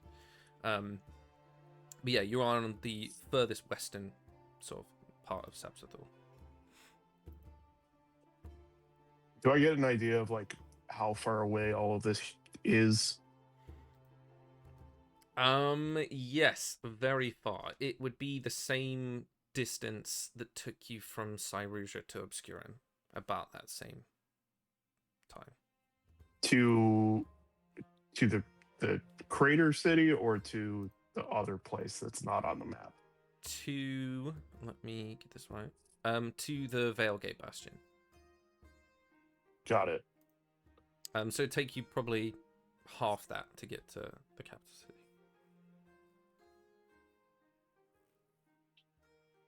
Yeah, I mean, I'm looking at the map. I'm not,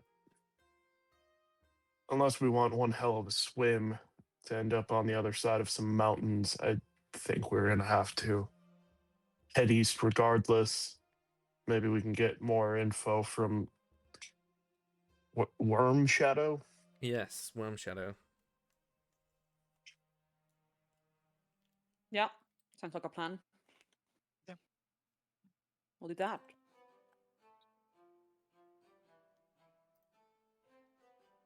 Okay. As you're looking at the map, could you want to make a history check? And I'd say with advantage. Sure.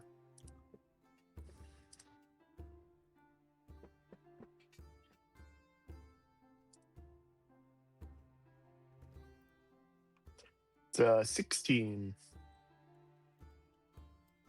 Yeah, as you sort of mention Worm Shadow, you do remember that Sabsathul, in terms of the continents, is one of the oldest.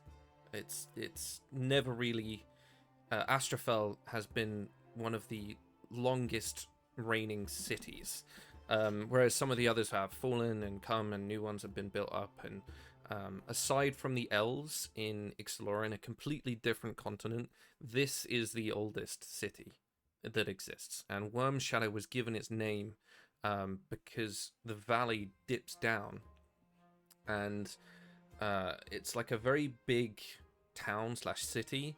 And during some portions of the time during this world, it used to be rife with dragons, and their wormlings. And so Worm Shadow was once attacked by this great dragon, and it got its name because it just obliterated the land surrounding it. So a good portion of Worm Shadow and all the roads to Astrafel from where you guys are is barren, and it's hot, because the land just can't grow anything anymore. And so Ysilpra functions really well where it is, because it is one of the only portions of Sabsathul that is verdant and green, and has trees that they can grow things, and farmland and things like that. So you'd guess that a good portion of Sabsathulian culture is quite harsh, because everything sucks. Yeah, so everyone grows up, but from the people that you have seen so far, it just means that they work a lot, but they're quite nice from what you can tell. There's been no hard looks or sort of stares, because everyone has a shit life, so come on in. Like, it can't be any worse than ours. Yeah, exactly. But yeah, that's why it's got its name. And there's a portion of you that's not so sure if they are extinct or not, in terms of dragons themselves. Well, you know that they exist, but I mean in that area, you're not sure if those ones are still there. I'm like 100% certain we'll find one just because it wants to kill us. Or befriend us. I mean, there's Or one that... befriend us, then kill us. There was one that was hunting one of you, but... One of us? Crazy. What? I ain't got nothing to do with that. But yeah, anything else? While you guys are just gathering that warmth, drying out ever so slightly. Is the guy coming back with a guard captain?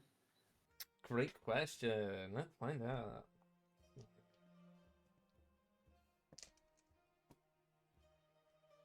No. Motherfucker. I was going to, Okay. but he rolled a 1. So no. He has fallen over and is probably face down in a muddy ditch.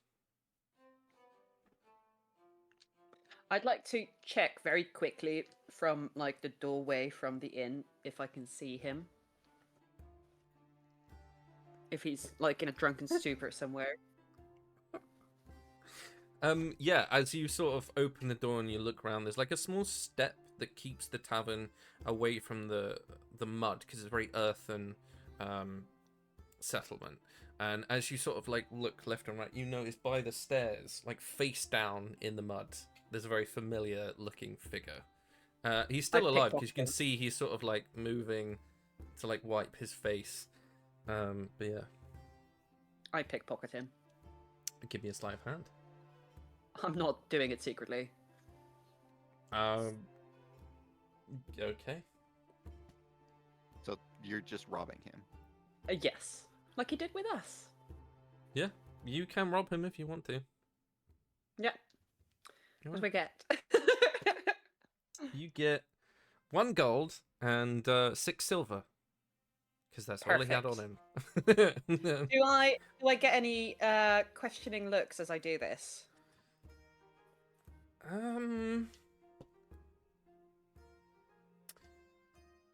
Not from any of the occupants of the tavern, but as you're sort of like reaching down to pick up the coin pouch, you look up and there is a set of guards leaning against sort of a railing that overlooks the next portion of the town, and one of them's like gently beginning to like smoke a pipe and looks your way as you're bending down to take the coin purse. I'll just look at them very unimpressed and say, he owed me a drink. And go back inside. You watch, just before you go back inside, he sort of leans his head to see who the person is. And he's like, as you do, miss, continue. It's very much apparent that they know who that is. And they're just like, yeah, that's fine. He'll get sober up at some point. Perfect. I return. And I'll give Gio his gold back. I just eat the gold coin. Good boy. Of course.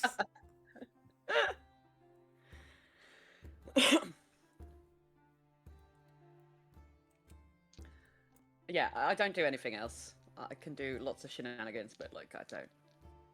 Okay. As you guys continue and just sort of like wait out, you notice the door opens and you see Davies come in.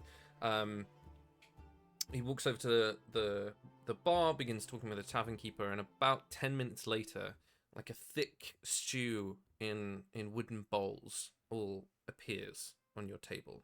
Like this woman brings it over. There's a set of plate with very dark bread that's still quite warm. She just kind of sets them down and then moves away again. Sorry, did we order this? Did I zone out, or is someone gifting us food? You would guess maybe Davies did. I'll see if I can catch his eye and do a little nod if I can. Yeah, he's just leaning at the bar, just sinking a pint of ale, and just raises it to you, and then goes on drinking. And then I shove my portion to Gio since I don't eat. I happily accepted it, and I said, Aw. Nice.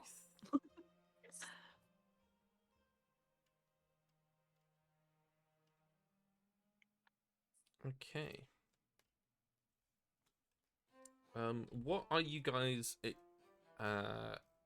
focusing on after you've sort of rested up and had your food and a nice drink? What are you doing as your next move? What time of, like, what time is it? How I'd much say, time like, has passed? I'd say you would spend a good deal of time just making sure that the rest of the crew are okay, everyone's eaten and drunk. So I'd say it's probably about midday at this point. We have some time maybe to quote unquote shop. I'm sure they don't have much here, but maybe we can get to travel. No, a vehicle, horse and cart. Wow, that took me a Wagon? long time. A wagon. Thank you. Maybe we can get like a wagon or a cool mythical beast to ride on to the sunset. Maybe we can get a pet dragon somewhere in the stables here.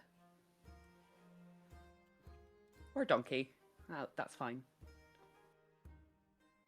Yeah, I'd like to shop, see what's around. See what the latest fashion trends are in a port town. Logging camp-ish. Lots of tartan, probably.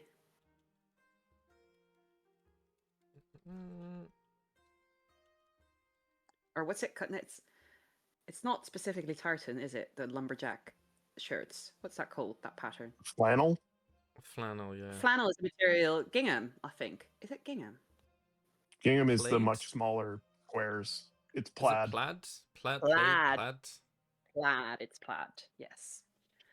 We have one word for that all in Dutch. Like, you're making it so complicated. Well, I mean, they didn't do tartan. That was the Scottish. Actually, no, it was the English. That's the same word for us. Crazy. That's That's what I mean. cultural something cleansing or whatever it is. Well,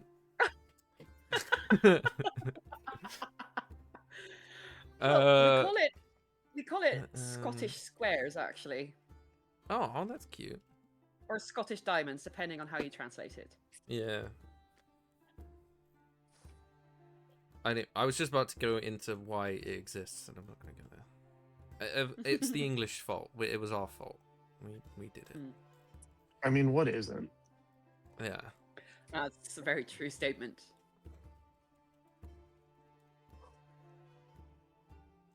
But yeah, you can, if you want, to begin exploring. It's a very small town. There's like a general provisions place where you can get like rations, oil, rope, canvas, tarps, and I don't know, bedrolls and whatever else you need. I will say that most of you had enough sense to have the gear that you would use most days today, so like your weapons and armor and things like that, because it's too much effort to take that away. And then it would be like a blacksmith's that you could get different things made that are either forged or made with metal. What else? You notice there's very much a store that sells things that are ship related. So like a lot of candles and lamp oil and navigation equipment, and rigging and rope and sails and the like.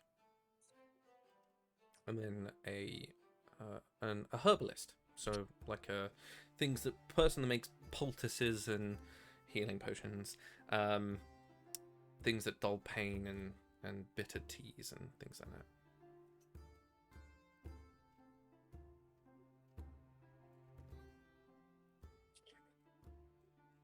Yeah, Yeah. just to make this a bit easier, I have a brooch worth 250 gold that I keep forgetting about.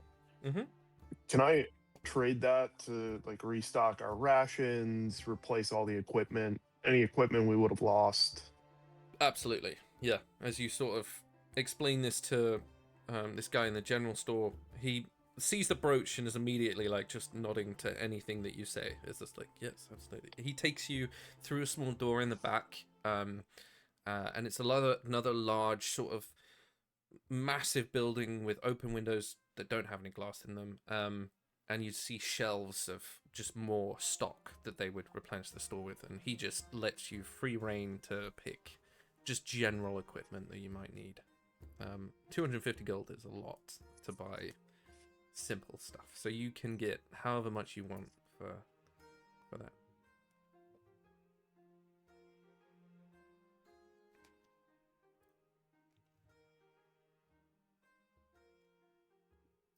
Yeah, I'll pick up enough rations to get us to at least Worm Shadow. And Emerald,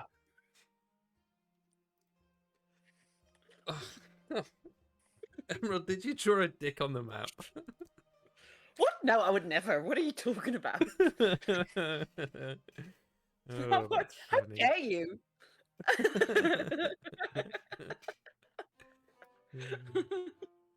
It's a very well drawn dick. There you go. Thanks. Well done. Extensive experience with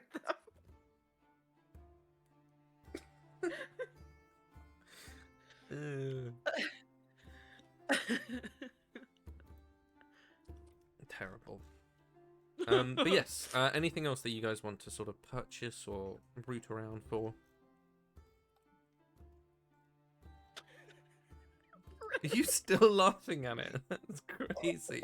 I forwarded it to the memes chat so everyone can see it. Got it.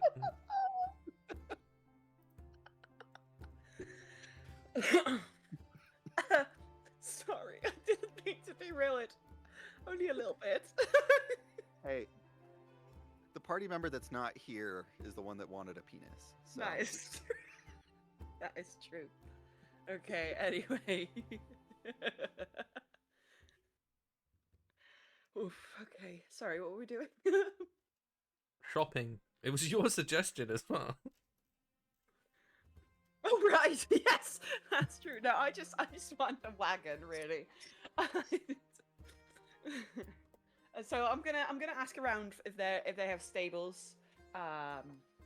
Do they? They do. Yes, they have a very large set of stables, and you see a lot of wagons are being either prepared or loaded up, or a lot of horses being bridled. I would like to ask around about the wagons and see the wagon with the most horsepower, the fastest, and an accompanying horse or two, depending on the size of the wagon, I suppose. Yeah, I mean, you'd need draft horses to pull a wagon. And Geo, mostly. And Geo. I'd say with Geo additional, you'd need at least 2 horses. You'd get away with 1 and a wagon, but with him, maybe That's another one. But yeah, a very simple wagon that you could get is 35 gold, and with 2 horses, that'd be 135 in total. I'll take it out of the party inventory. 130 gold. I'll do that. I'll buy a nice horse. And I'll sort of bring it towards the tavern, time up, and inform the rest of the party that we have a horse, 2 horses and a wagon. And if they have ideas, they're welcome to. I'll stock up all the supplies I traded for into the cart.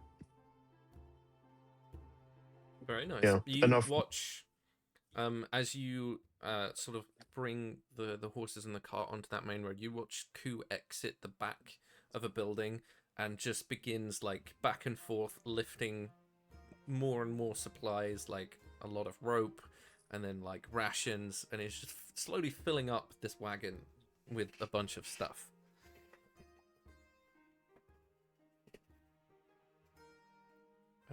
But yeah, what else? Anything else?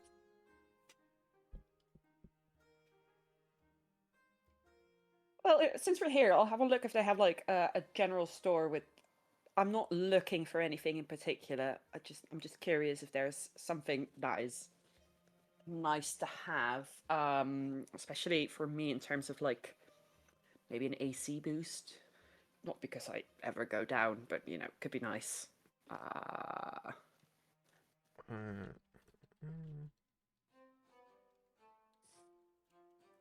Maybe like a nice.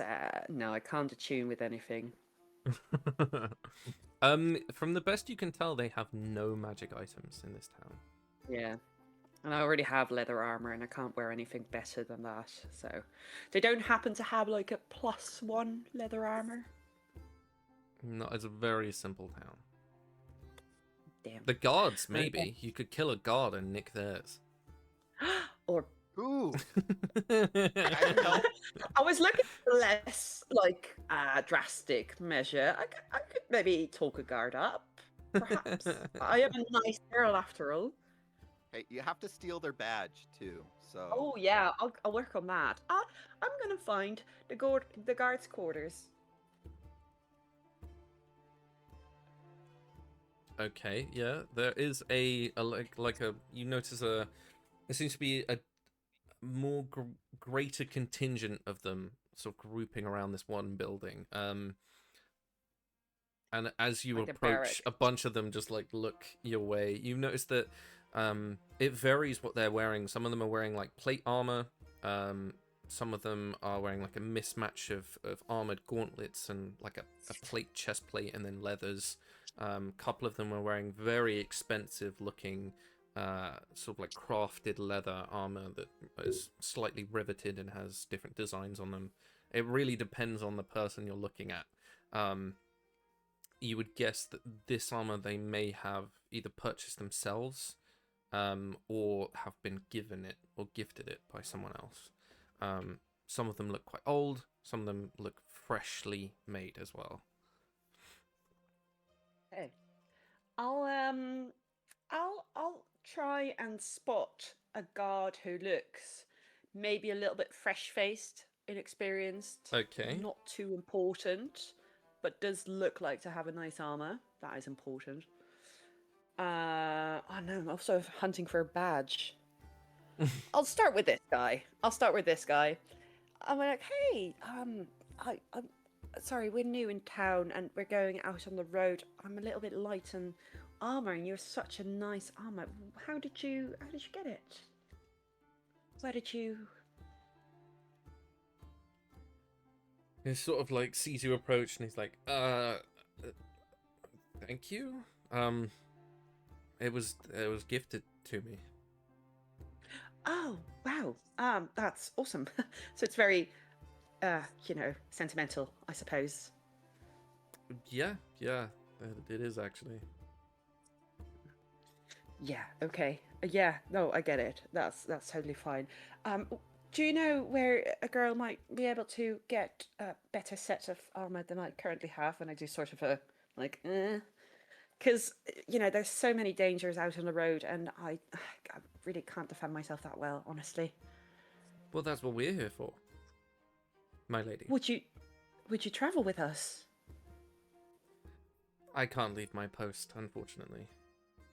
Oh, well, that does leave a bit of a problem. Yeah, and with things that are going on today, we've got to make sure that we're on our best behavior. So I can't really. Of course. What's going on today? Are you from out of town? Yes, I just said that. Sorry. Right. Yeah. No, it's just there's some people from the city coming today. Really? Oh, that's exciting. What kind of people? I can't divulge that information, miss. Oh, I'm sorry. I didn't mean to pry. I thought it was like a whole public thing, with a celebration. I thought maybe we could, join it or something like that. No, they're just some representatives to come check on the supplies and the work. Oh, okay. I get it. Well, so you're probably really busy because I'm assuming they're going to be here in like half an hour. No, they're here this evening. But Right. Yeah.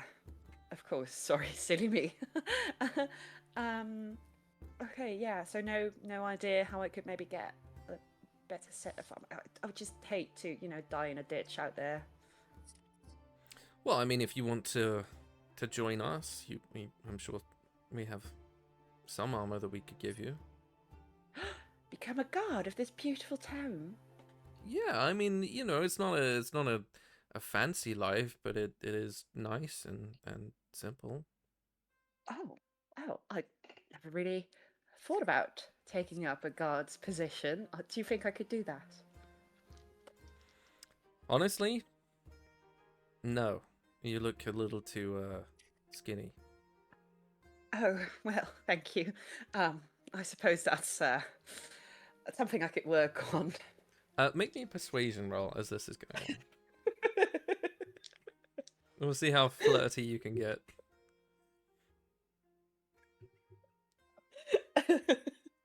It's bad, isn't it? No, Is it bad? What is it? it's a 1. Yeah, this guy does not look into you at all. He's like 19, not attracted in any way. Yeah, no, I get it. No, sure. Well, who do I speak to sign up for being a guard? I mean, yeah. I mean, anyone could do it, right? I don't mean it like that. I just. Where's your captain?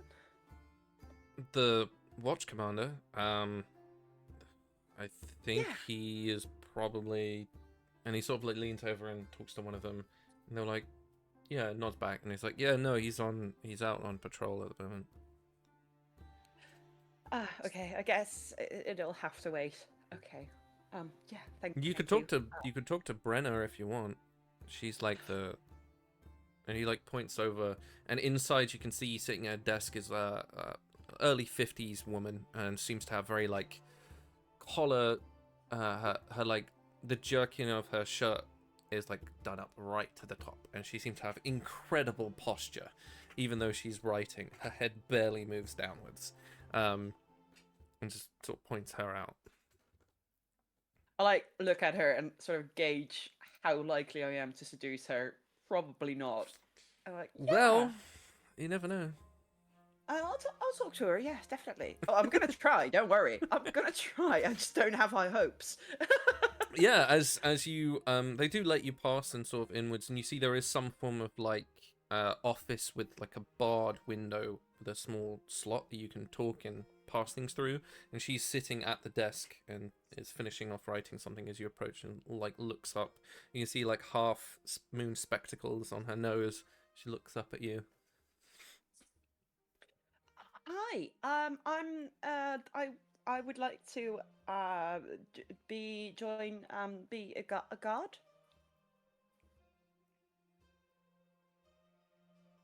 She like narrows her eyes at you and looks you up and down. Of course, yeah. We're always happy to have new people. Have you got your papers of residency?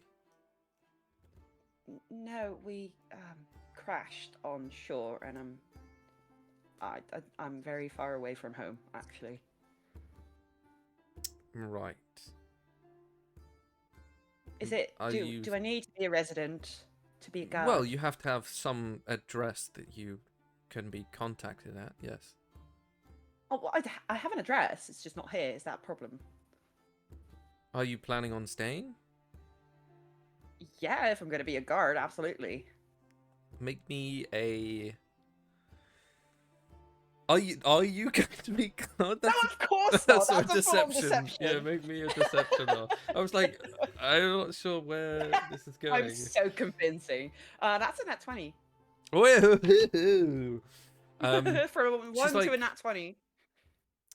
It is rather unusual, but I suppose if you've just landed and maybe we could put your address at the inn. That's oh, perfect. That would work. Absolutely. Okay, thank you. yes. I just- And she begins. You know, I need to build my life up again, and it's oh god, I just need something to do, and you know. Yeah, she begins scribbling some things down. She asks some questions about your height and weight, and then writes down the address as the inn, and then it's just your name, please. Rave. Rave. Do you have a surname, Yes. Rave? Grubber. That's funny. She's like, Rave Grubber. Oh, that's unusual, but I suppose we can make it work. It's very traditional in my hometown. But yeah. And what sort of weaponry do you favour, Miss Grubber? Short sword. Short sword. Okay, well, you have training tomorrow morning with Maeve Rell. she will walk you through some short sword techniques and the basic requirements of your daily patrol. Of course, yes. My armor pick up right now, right? I assume.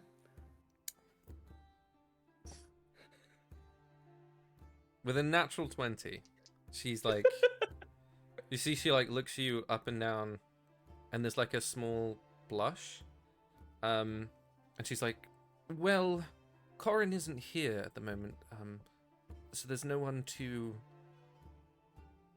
tailor you. Oh, yeah, of course, Taylor. Well, not think and of that. I mean, I was the quartermaster. If you are okay with me accompanying you. Of course, yes. Oh, I'd be honored. Yeah, absolutely. You see, she like leans over and she's like, Joss, and you see the young one comes in and she says, take care of the desk. I have this young lady to attend to, and he's like, of course, Do a ma'am." little wave And to him. as she sort of comes round the corner and very gently sort of puts a hand on the small of your back and begins to guide you towards through the hallway to a set of new rooms, you hear in the back a couple of soldiers that were playing dice are just sort of like holding the cups that they throw the dice like on their mouths and giggling to themselves. Like there's a lot of snickering. And they're like laughing to themselves as she begins moving you into the next room. She takes you up a flight of stairs and then into this very small looking room. And on the walls and the ceiling, you can see different wooden mounts with the guard leather armor settled on them. And it's quite a nice room. There's like a small hearth, and she begins like moving around, taking small measurements of you, like lifting an arm up, making sure that like the general tailoring stuff, and then begins to set to work looking for different pieces of armor to find for you. And that's when you realize that the reason why it's so mismatched is they literally just pick pieces that fit the person rather than tailor it to them. And so it's just like a jumble of things. The one thing you do notice that all of them have like patterns of very triangular geometric patterns on them. So it's very obvious it's guard owned if you are wearing it. There's insignias of like an axe against a tree.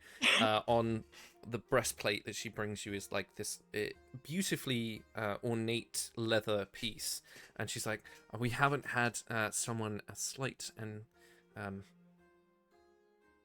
of the form that you are, and begins tightening up. No one's got to wear this since I wore it, so and begins cinching you into this armor. It was yours. Yes, you are able to mark down a +1 leather armor. You will have to rename it to guard uniform, so that you are reminded that whilst you are wearing it, you will be addressed as a guard. Perfect. I love it. Obviously, if you guys don't stay in this city, you might have some consequences for stealing guard armor and running away with it. Yeah, if. Worth it. That being said, as she's sort of like walking you through, she does obviously tell you about the jobs and the duties that you need to do, which is a very just general patrol and keeping the peace. You're required to work only 4 hours for the day, and until you're appointed an actual position, and she gives you a small pass, which alongside your guard uniform is essentially just it's a brass depiction of the town banner, which is an axe hitting a tree. And she's like, with this you are able to access a little bit more information than most people. You can also come have drinks with us if that's something that you wanted. And she's almost finished like tightening up parts of your gauntlet and things like that as she's finishing that up. Yeah, absolutely. Does she have a visible pin or badge or insignia on her jerkin? So she has the same brass pin on her chest, and then on the not the top of the shoulder but the sides, they have like stripes, and depending on how many stripes you have, depicts and also the embellishment of the stripes. So you notice hers have like Celtic knot symbolism, and she has two, and that depicts that she is a watch captain, and then there is a watch commander. So she's essentially like a senior position. She's like second or third in command.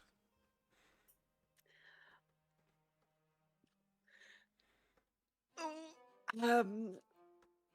Yeah, fuck it. You don't have to feel it. I'll sort of like, I'll get way too close and be like, oh wow, what does this mean? And I'll sort of like fiddle with it. I'm very like inquisitive. Like, oh, what's that stand for? I'm very, I'm new. You can probably tell. Never really done this sort of thing before. Yeah, there's just blooming red. It's flushed from head to toe. And just walks you through what I said, which is her position. I'm gonna hold on to it, and I'm gonna fall as if I'm like fainting and try and rip it off without using like my arm force. Make me a sleight of hand.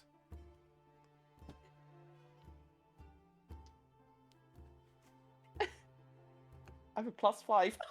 23. Yeah, you're very much able to. I will say, as you sort of do that, she goes to catch you, and there is that moment where like your face is really close to hers, and she has you in her arms. But you are quite able to, in that moment, just kind of like gently unpin. You don't rip it; you just like unpin it ever so slightly. She does not notice. Like she rolled a 2. Perfect. She's way too into this flirtation. As you gently unpin that. I'll like sort of like sleight of hand it into my sleeve to get my hands free again. And oh my god, I'm so sorry. It's very hot. It's a new climate for me, you know. It's a lot of excitement.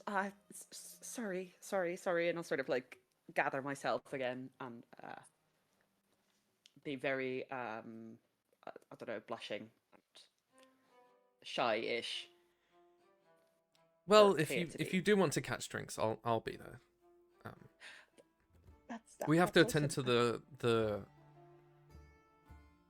we have to attend to the magisters that are coming to town. So, after that, Right, we're all having drinks. I heard about that. Do I need to be there as well now that I'm a guard? No, because you haven't been through training. That's very, yes, that makes And a lot of unless sense. you wanted to be there for some reason. Well, maybe I don't know. I could maybe tag along to get some experience. If that's okay, I'll keep to the background, of course. I won't do anything weird, like fainting. Maybe another persuasion, and I'd say with advantage, because you have her wrapped around your finger.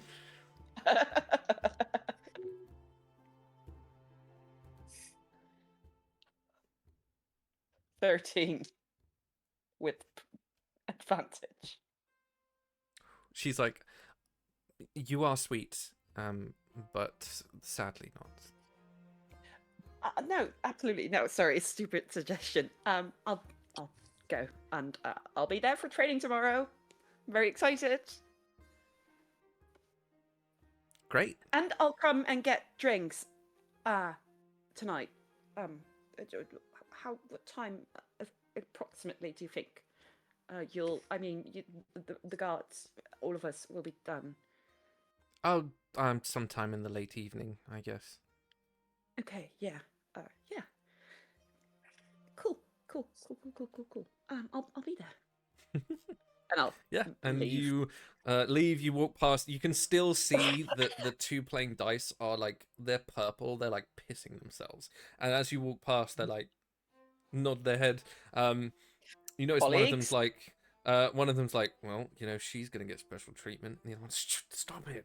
There's very much like an inside joke that this prim and proper woman may have a fancy for women rather than her colleagues that are mostly men, as demonstrated. And then yeah, you just walk out. I'd say for the two of you guys, you've just been sat on the wagon, just like, what the fuck is she? And you watch her disappear, and then she comes out in this brand new uniform. But yeah. I'll quickly like wrap the patch in like a bit of a cloth, and I'll hand it to Gina. Don't open it yet, but I got you a present. He just like starts jumping up and down, and you can see the wagon like shake behind him. Just open it when we're out of town. All right. I think you know what it is. I do know what it is, and since you got it for me, I'll listen to you this once. Thank you. Just don't try and Also, I'm a take guard my now. weapon again. Okay, I won't. Just don't hit me with it, all right? I'm a guard now. You can't hit guards, not unless they're mean. I'm not mean. You can't hit me. I almost killed your boyfriend, so I don't know if that counts. Yeah, that wasn't cool either. You hit me as well. Did you forget? No. I think the only one that I haven't hit is Ku. Yeah. Pretty sure. What are under the bridge? There's like, and I'll hush voices a little bit. So there's magistrates coming to this town tonight, and the guards are all sort of gearing up to receive them. I was unable to talk my way into it, but we might be able to, I don't know, eavesdrop if we want. I don't know where. I didn't get any more info than that. I was busy. We just need to follow the guards and figure out where 90% of them are headed tonight. That's true. Yeah, that's some great reconnaissance. So yeah, either we can fuck off early, or we can see some magistrates. I don't know that we want to travel through unfamiliar terrain at night. Magistrates it is. Oh, and I have a date, and I have a feeling that if I don't attend to it, it's going to be bad. So I'm going to be off for the night, I'm afraid.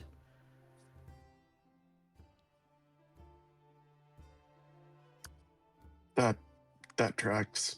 It does. You know what? Never mind.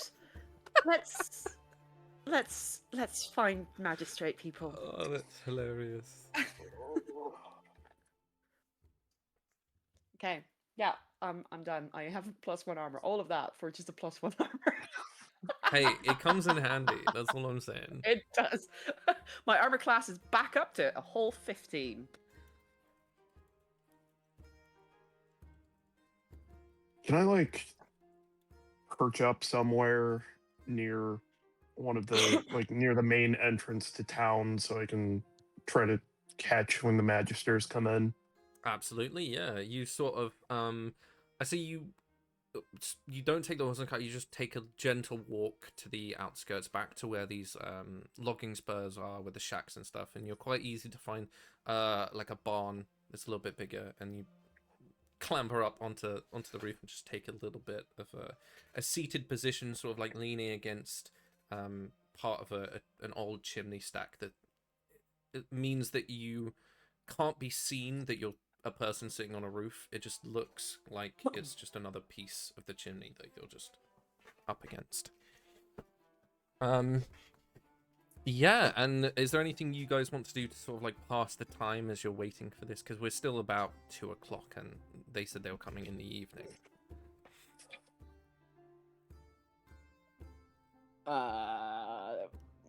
Dice, chilling, talking. Mm-hmm. Drinking. Yeah. Drinking. Eating cheese. Nice. Yeah, you have quite a nice afternoon of revelry. Some of the you notice that one of the crew who was clutching his ribs now has bandages over them, and he's still obviously holding it, but it does look like he's been seen to. The cook is busy talking to one of the people running the tavern, maybe about food. But you know, so they're quite keeping to themselves as well. They don't want to quite give away who or what ship they might have been on. But yeah, you spend a lot of time as the evening rolls through and the light begins to fade. Ku, you notice that maybe a perception check throughout. This will be throughout the day to see if you notice anything odd. 17. Yeah, there's you're sort of like leaning against it, like looking at the road and things. And you notice you're not too sure what it is, but far off onto the horizon where there's more trees and things, there is a massive flock of birds that suddenly erupt from the tree line and sort of make their way towards you guys and then veer off. And coming out of the tree line about an hour later is this very large carriage, and you can see it slowly trundling its way. And then obviously, as the evening draws on, it does get closer and closer. You see they come from inland. You see 3 figures who are walking, not on horses. They are completely armored with helms and long cloaks of violet, and are just walking in front. And then there's 2 people on horses, and then an entire carriage that is like dark lacquered wood, like brass fittings. Some portion of the inside is lit by lanterns, and it is just moving its way with another set of people on horseback following it. As it pulls closer to this like outskirts of the logging camp, you notice that some of the town guards meet them as they approach, and one person steps out of the carriage, and you can see they're wearing a long deep coat of like this imperial blue color. It's cut very high at the collar. You can see the shoulders are reinforced with lacquered plates of metal, and they are wearing like a metal harness essentially on the inside of their coat. As they are like talking and moving, the coat flaps, and you can see copper wire in geometric patterns throughout the inside of the fabric. And at the throats, they are wearing like chokers with a sigil of a pyramid in the middle that looks like it's made of crystal, and it glows ever so slightly. And they talk for a little bit, and then one of the guards nods, and they begin leading them into town. And they veer off from the main road before it reaches the tavern, and goes towards this quite nice looking cottage that sits towards the higher part of the town, and it looks quite expensive. So this is probably where they are meeting for the evening. Can I put the hood of my elven cloak up and follow? Yeah, I won't make you roll for it because I just know that you excel at this anyway. You just jump down, hood up, begin sort of gently following them as they make their way to that cottage. Yeah. For the other 2, how are you gonna know when they're here?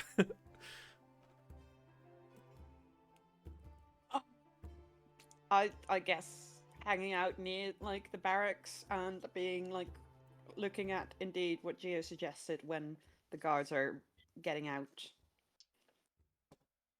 Sure, yeah. Gio, you're just kind of like hovering off to one side. I will say, Lorea, would you introduce Gio as your friend to the guards so that they at least know who he is?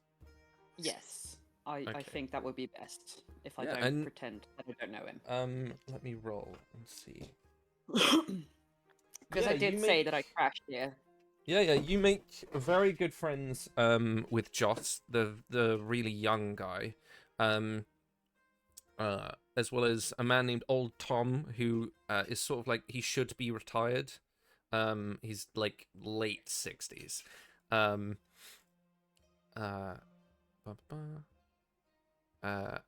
Maeve, who is the swordsman trainer. She's early 40s, a woman, and very sarcastic. And the trio of those three sort of like band together and like talk and hang out, and they've sort of taken you under their wing, and Geo in an extension, and they, because you rolled so high in your persuasion, just for the guards in general, not just her, I will say that you have now made pretty good friends, like not enough to get away with crimes or maybe leaving, because then they'd be like, that bitch is, she's two-faced snake, but they will, they like hanging out with you, Nice. and I yeah. will say through the like light sneaky drinking that goes on, they do sort of let slip that the carriage has arrived, as a messenger comes by, and like, oh, the carriage has arrived, and a couple of them begin to sort of move, and they're like, it's all right, you just, if you could stay here, that'd be great. And then you watch as Maeve is the one who leaves the sort of group to go and join the rest of the guards. Okay. I'm gonna link up tomorrow, Mhm. and just telepathically, and I'm gonna have him find Ku if he even can. Oh, good question. Because I Ku, want him to be like a directional thing.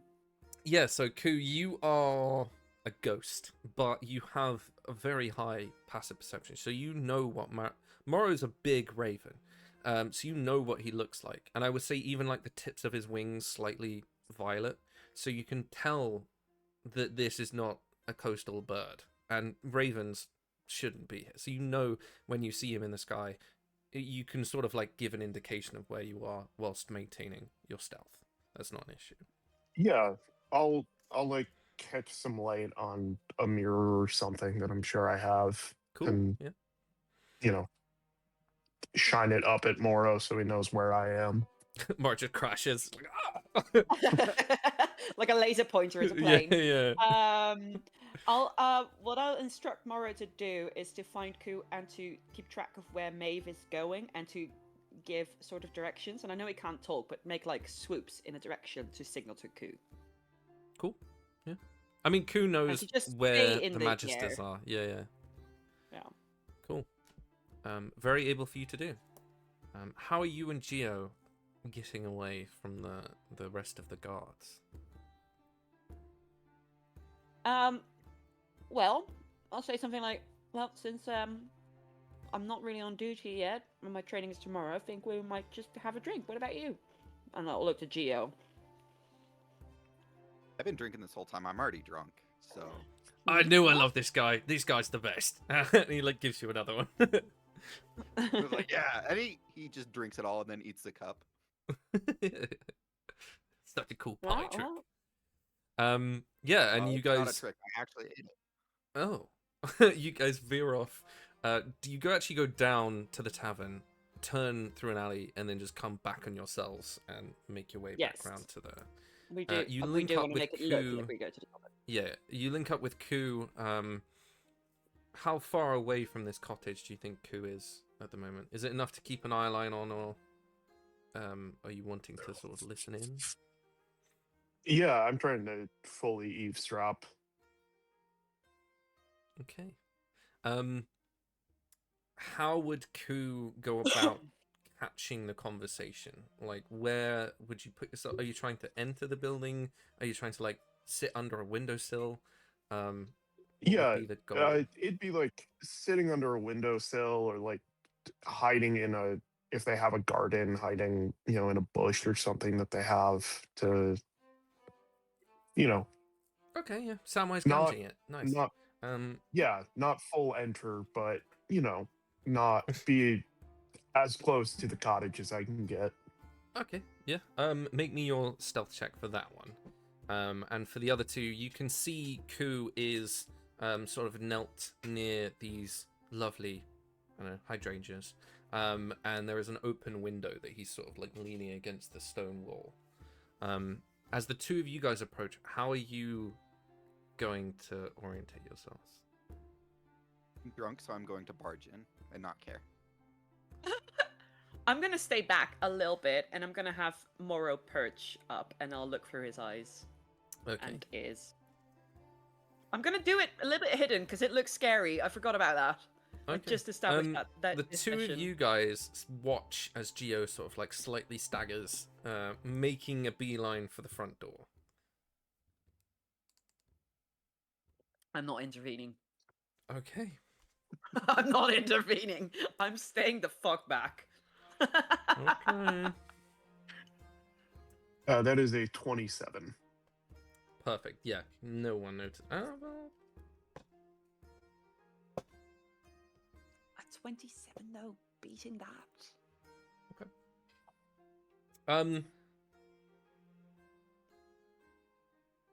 Yeah, no one notices you. Because as the door slams open to reveal the ducking head of a giant hippo, all of them turn to look in his direction. You can see it is a beautifully maintained cottage, very expensive decor. There is a long, beautiful dark oak table that they are all sitting at. You can see a couple of guards. You see two people wearing these tall, long coats, and another person, which I actually have to ask someone else. What does she look like now that she is the head council member for the technology of Sabsathor? So, do you know the Barbie movies of the early 2000s? Yes, she will absolutely still be wearing pink. I think she doesn't look much different, honestly, because she was a noble, and I'm assuming as the head of a magistrate, she would still be wearing like nobility-ish or adjacent clothing. So yeah, we see a pretty small woman actually, blonde hair curling, no goggles for now. I think this is more of an official thing, but a very well-tailored dress with whatever insignia her new hometown, or her rank carries. Very, very fancy, very noble looking, like a full-on fucking Princess Peach, really. Awesome.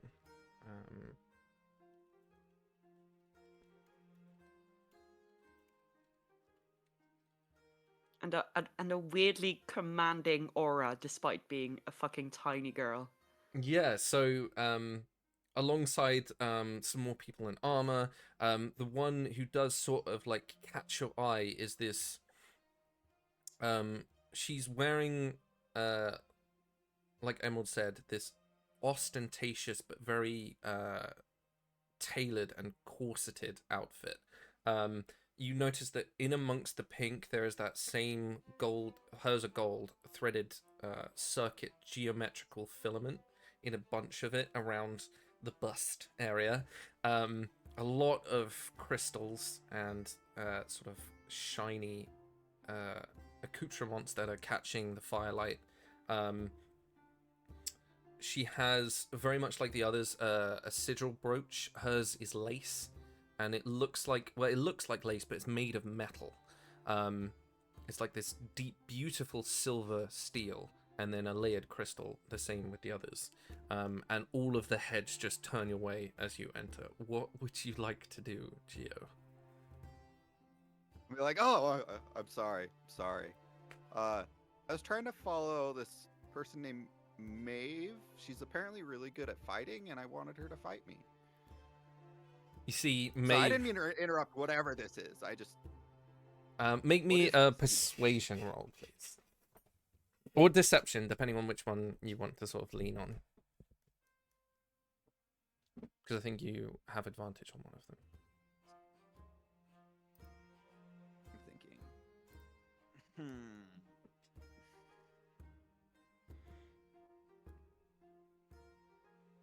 Yeah, I'll do deception. I do have an advantage with that. I got a 12.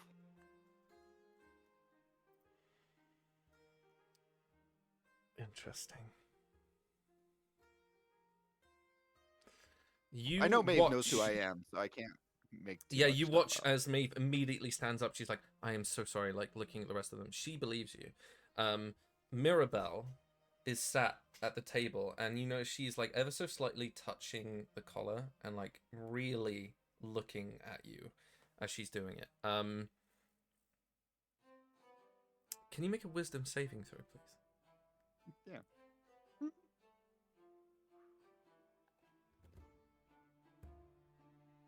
19.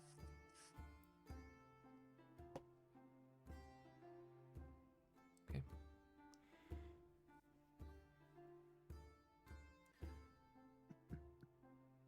You feel, and you feel as she speaks like this, it's almost hypnotic and seductive, like whispering at your head,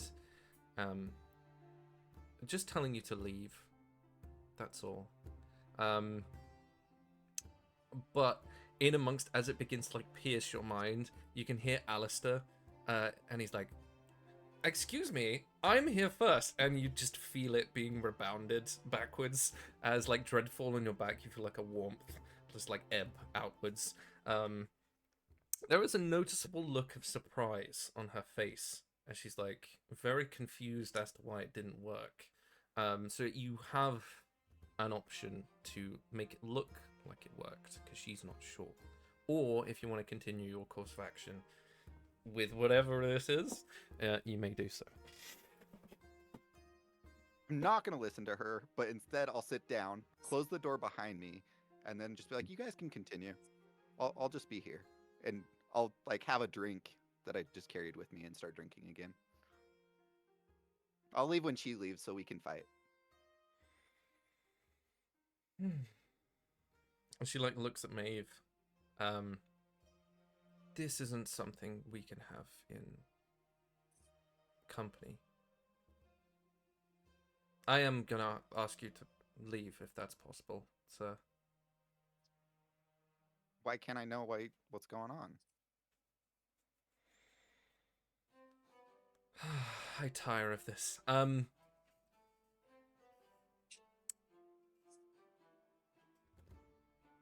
We are...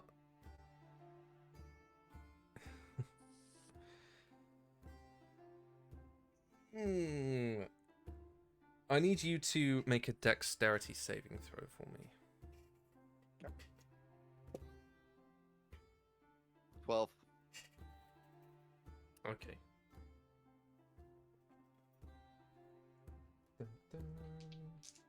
Let me look it up to make sure.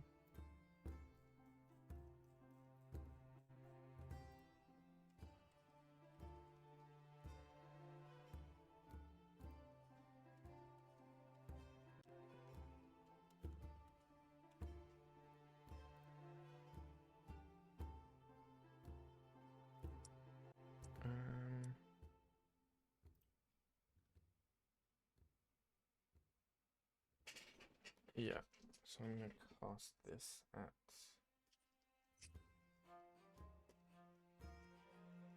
Ninth level. So this is a version of a very familiar spell.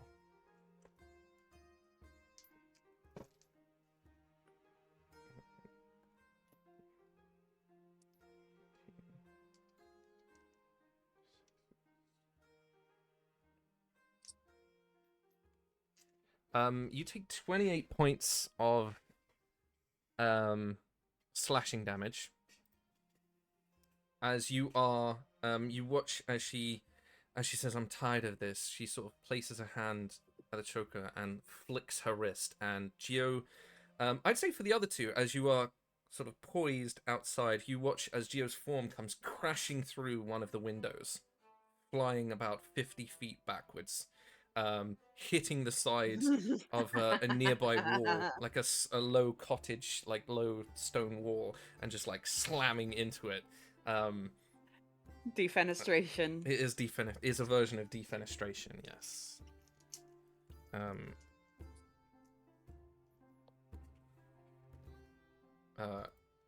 I say for Geo, you are still pretty conscious, so you watch as you're like a little bit reeling.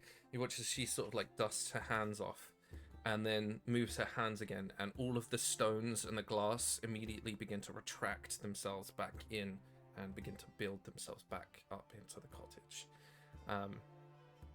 Maeve stands up, draws the curtains, and you would guess they sit back down to talk. I'll just sit where I landed and just wait for Maeve to come out. Awesome. That is where we're going to end our session. It's a little bit of a short one. But I want to, if we get into the nitty gritty of it, if Bloom is able to be here, it'd be a lot more fun. Thank you very much for joining me for the return of the Exillian Expanse. I hope you guys enjoyed it, and we will see you guys next week. Say goodbye, guys. Bye-bye. Bye, guys.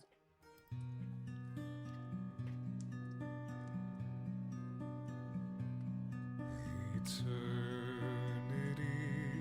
a gift, they say, to never cross the veil. This life I try to savor, and I try to no avail. Curse that mortal brevity which has rent you from my arms. Curse this cold eternity without you to keep me warm.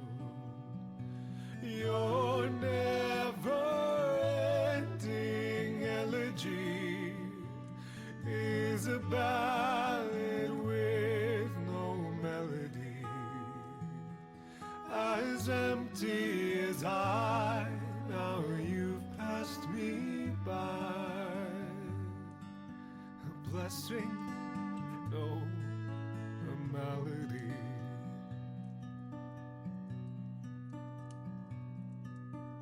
Why do roses bloom in spring, only to wither and die? You were all that was good in me. Now back to darkness go I. Take with you my sanity, better madness than the pain of my want. All my effort is vanity, and I hear the ravens taunt. Your never-ending elegy is a ballad with no melody, as empty as I. Now you've passed me by. A blessing, no, a malady. My eternal malady.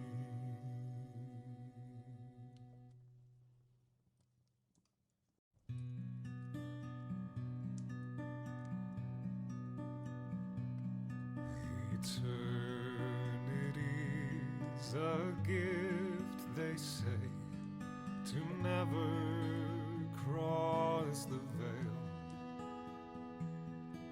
This life I try to savor, and I try to no avail.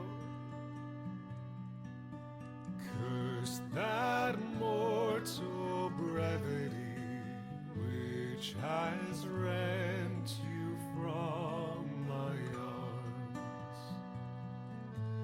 Curse this cold eternity without you to keep me warm. Your never-ending elegy is a ballad with no melody, as as empty as I. Now you've passed me by. A blessing, no, a malady.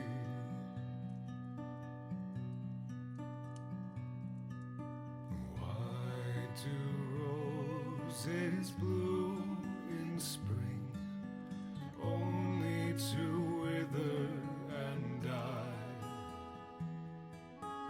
You were all that was good in me. Now back to darkness go I. Take with you my sanity, better madness than the pain of my want. All my effort is vanity, and I hear the ravens taunt. Your never-ending elegy is a ballad with no melody. As empty as I, now you've passed me by. A blessing, no, a malady. My eternal malady.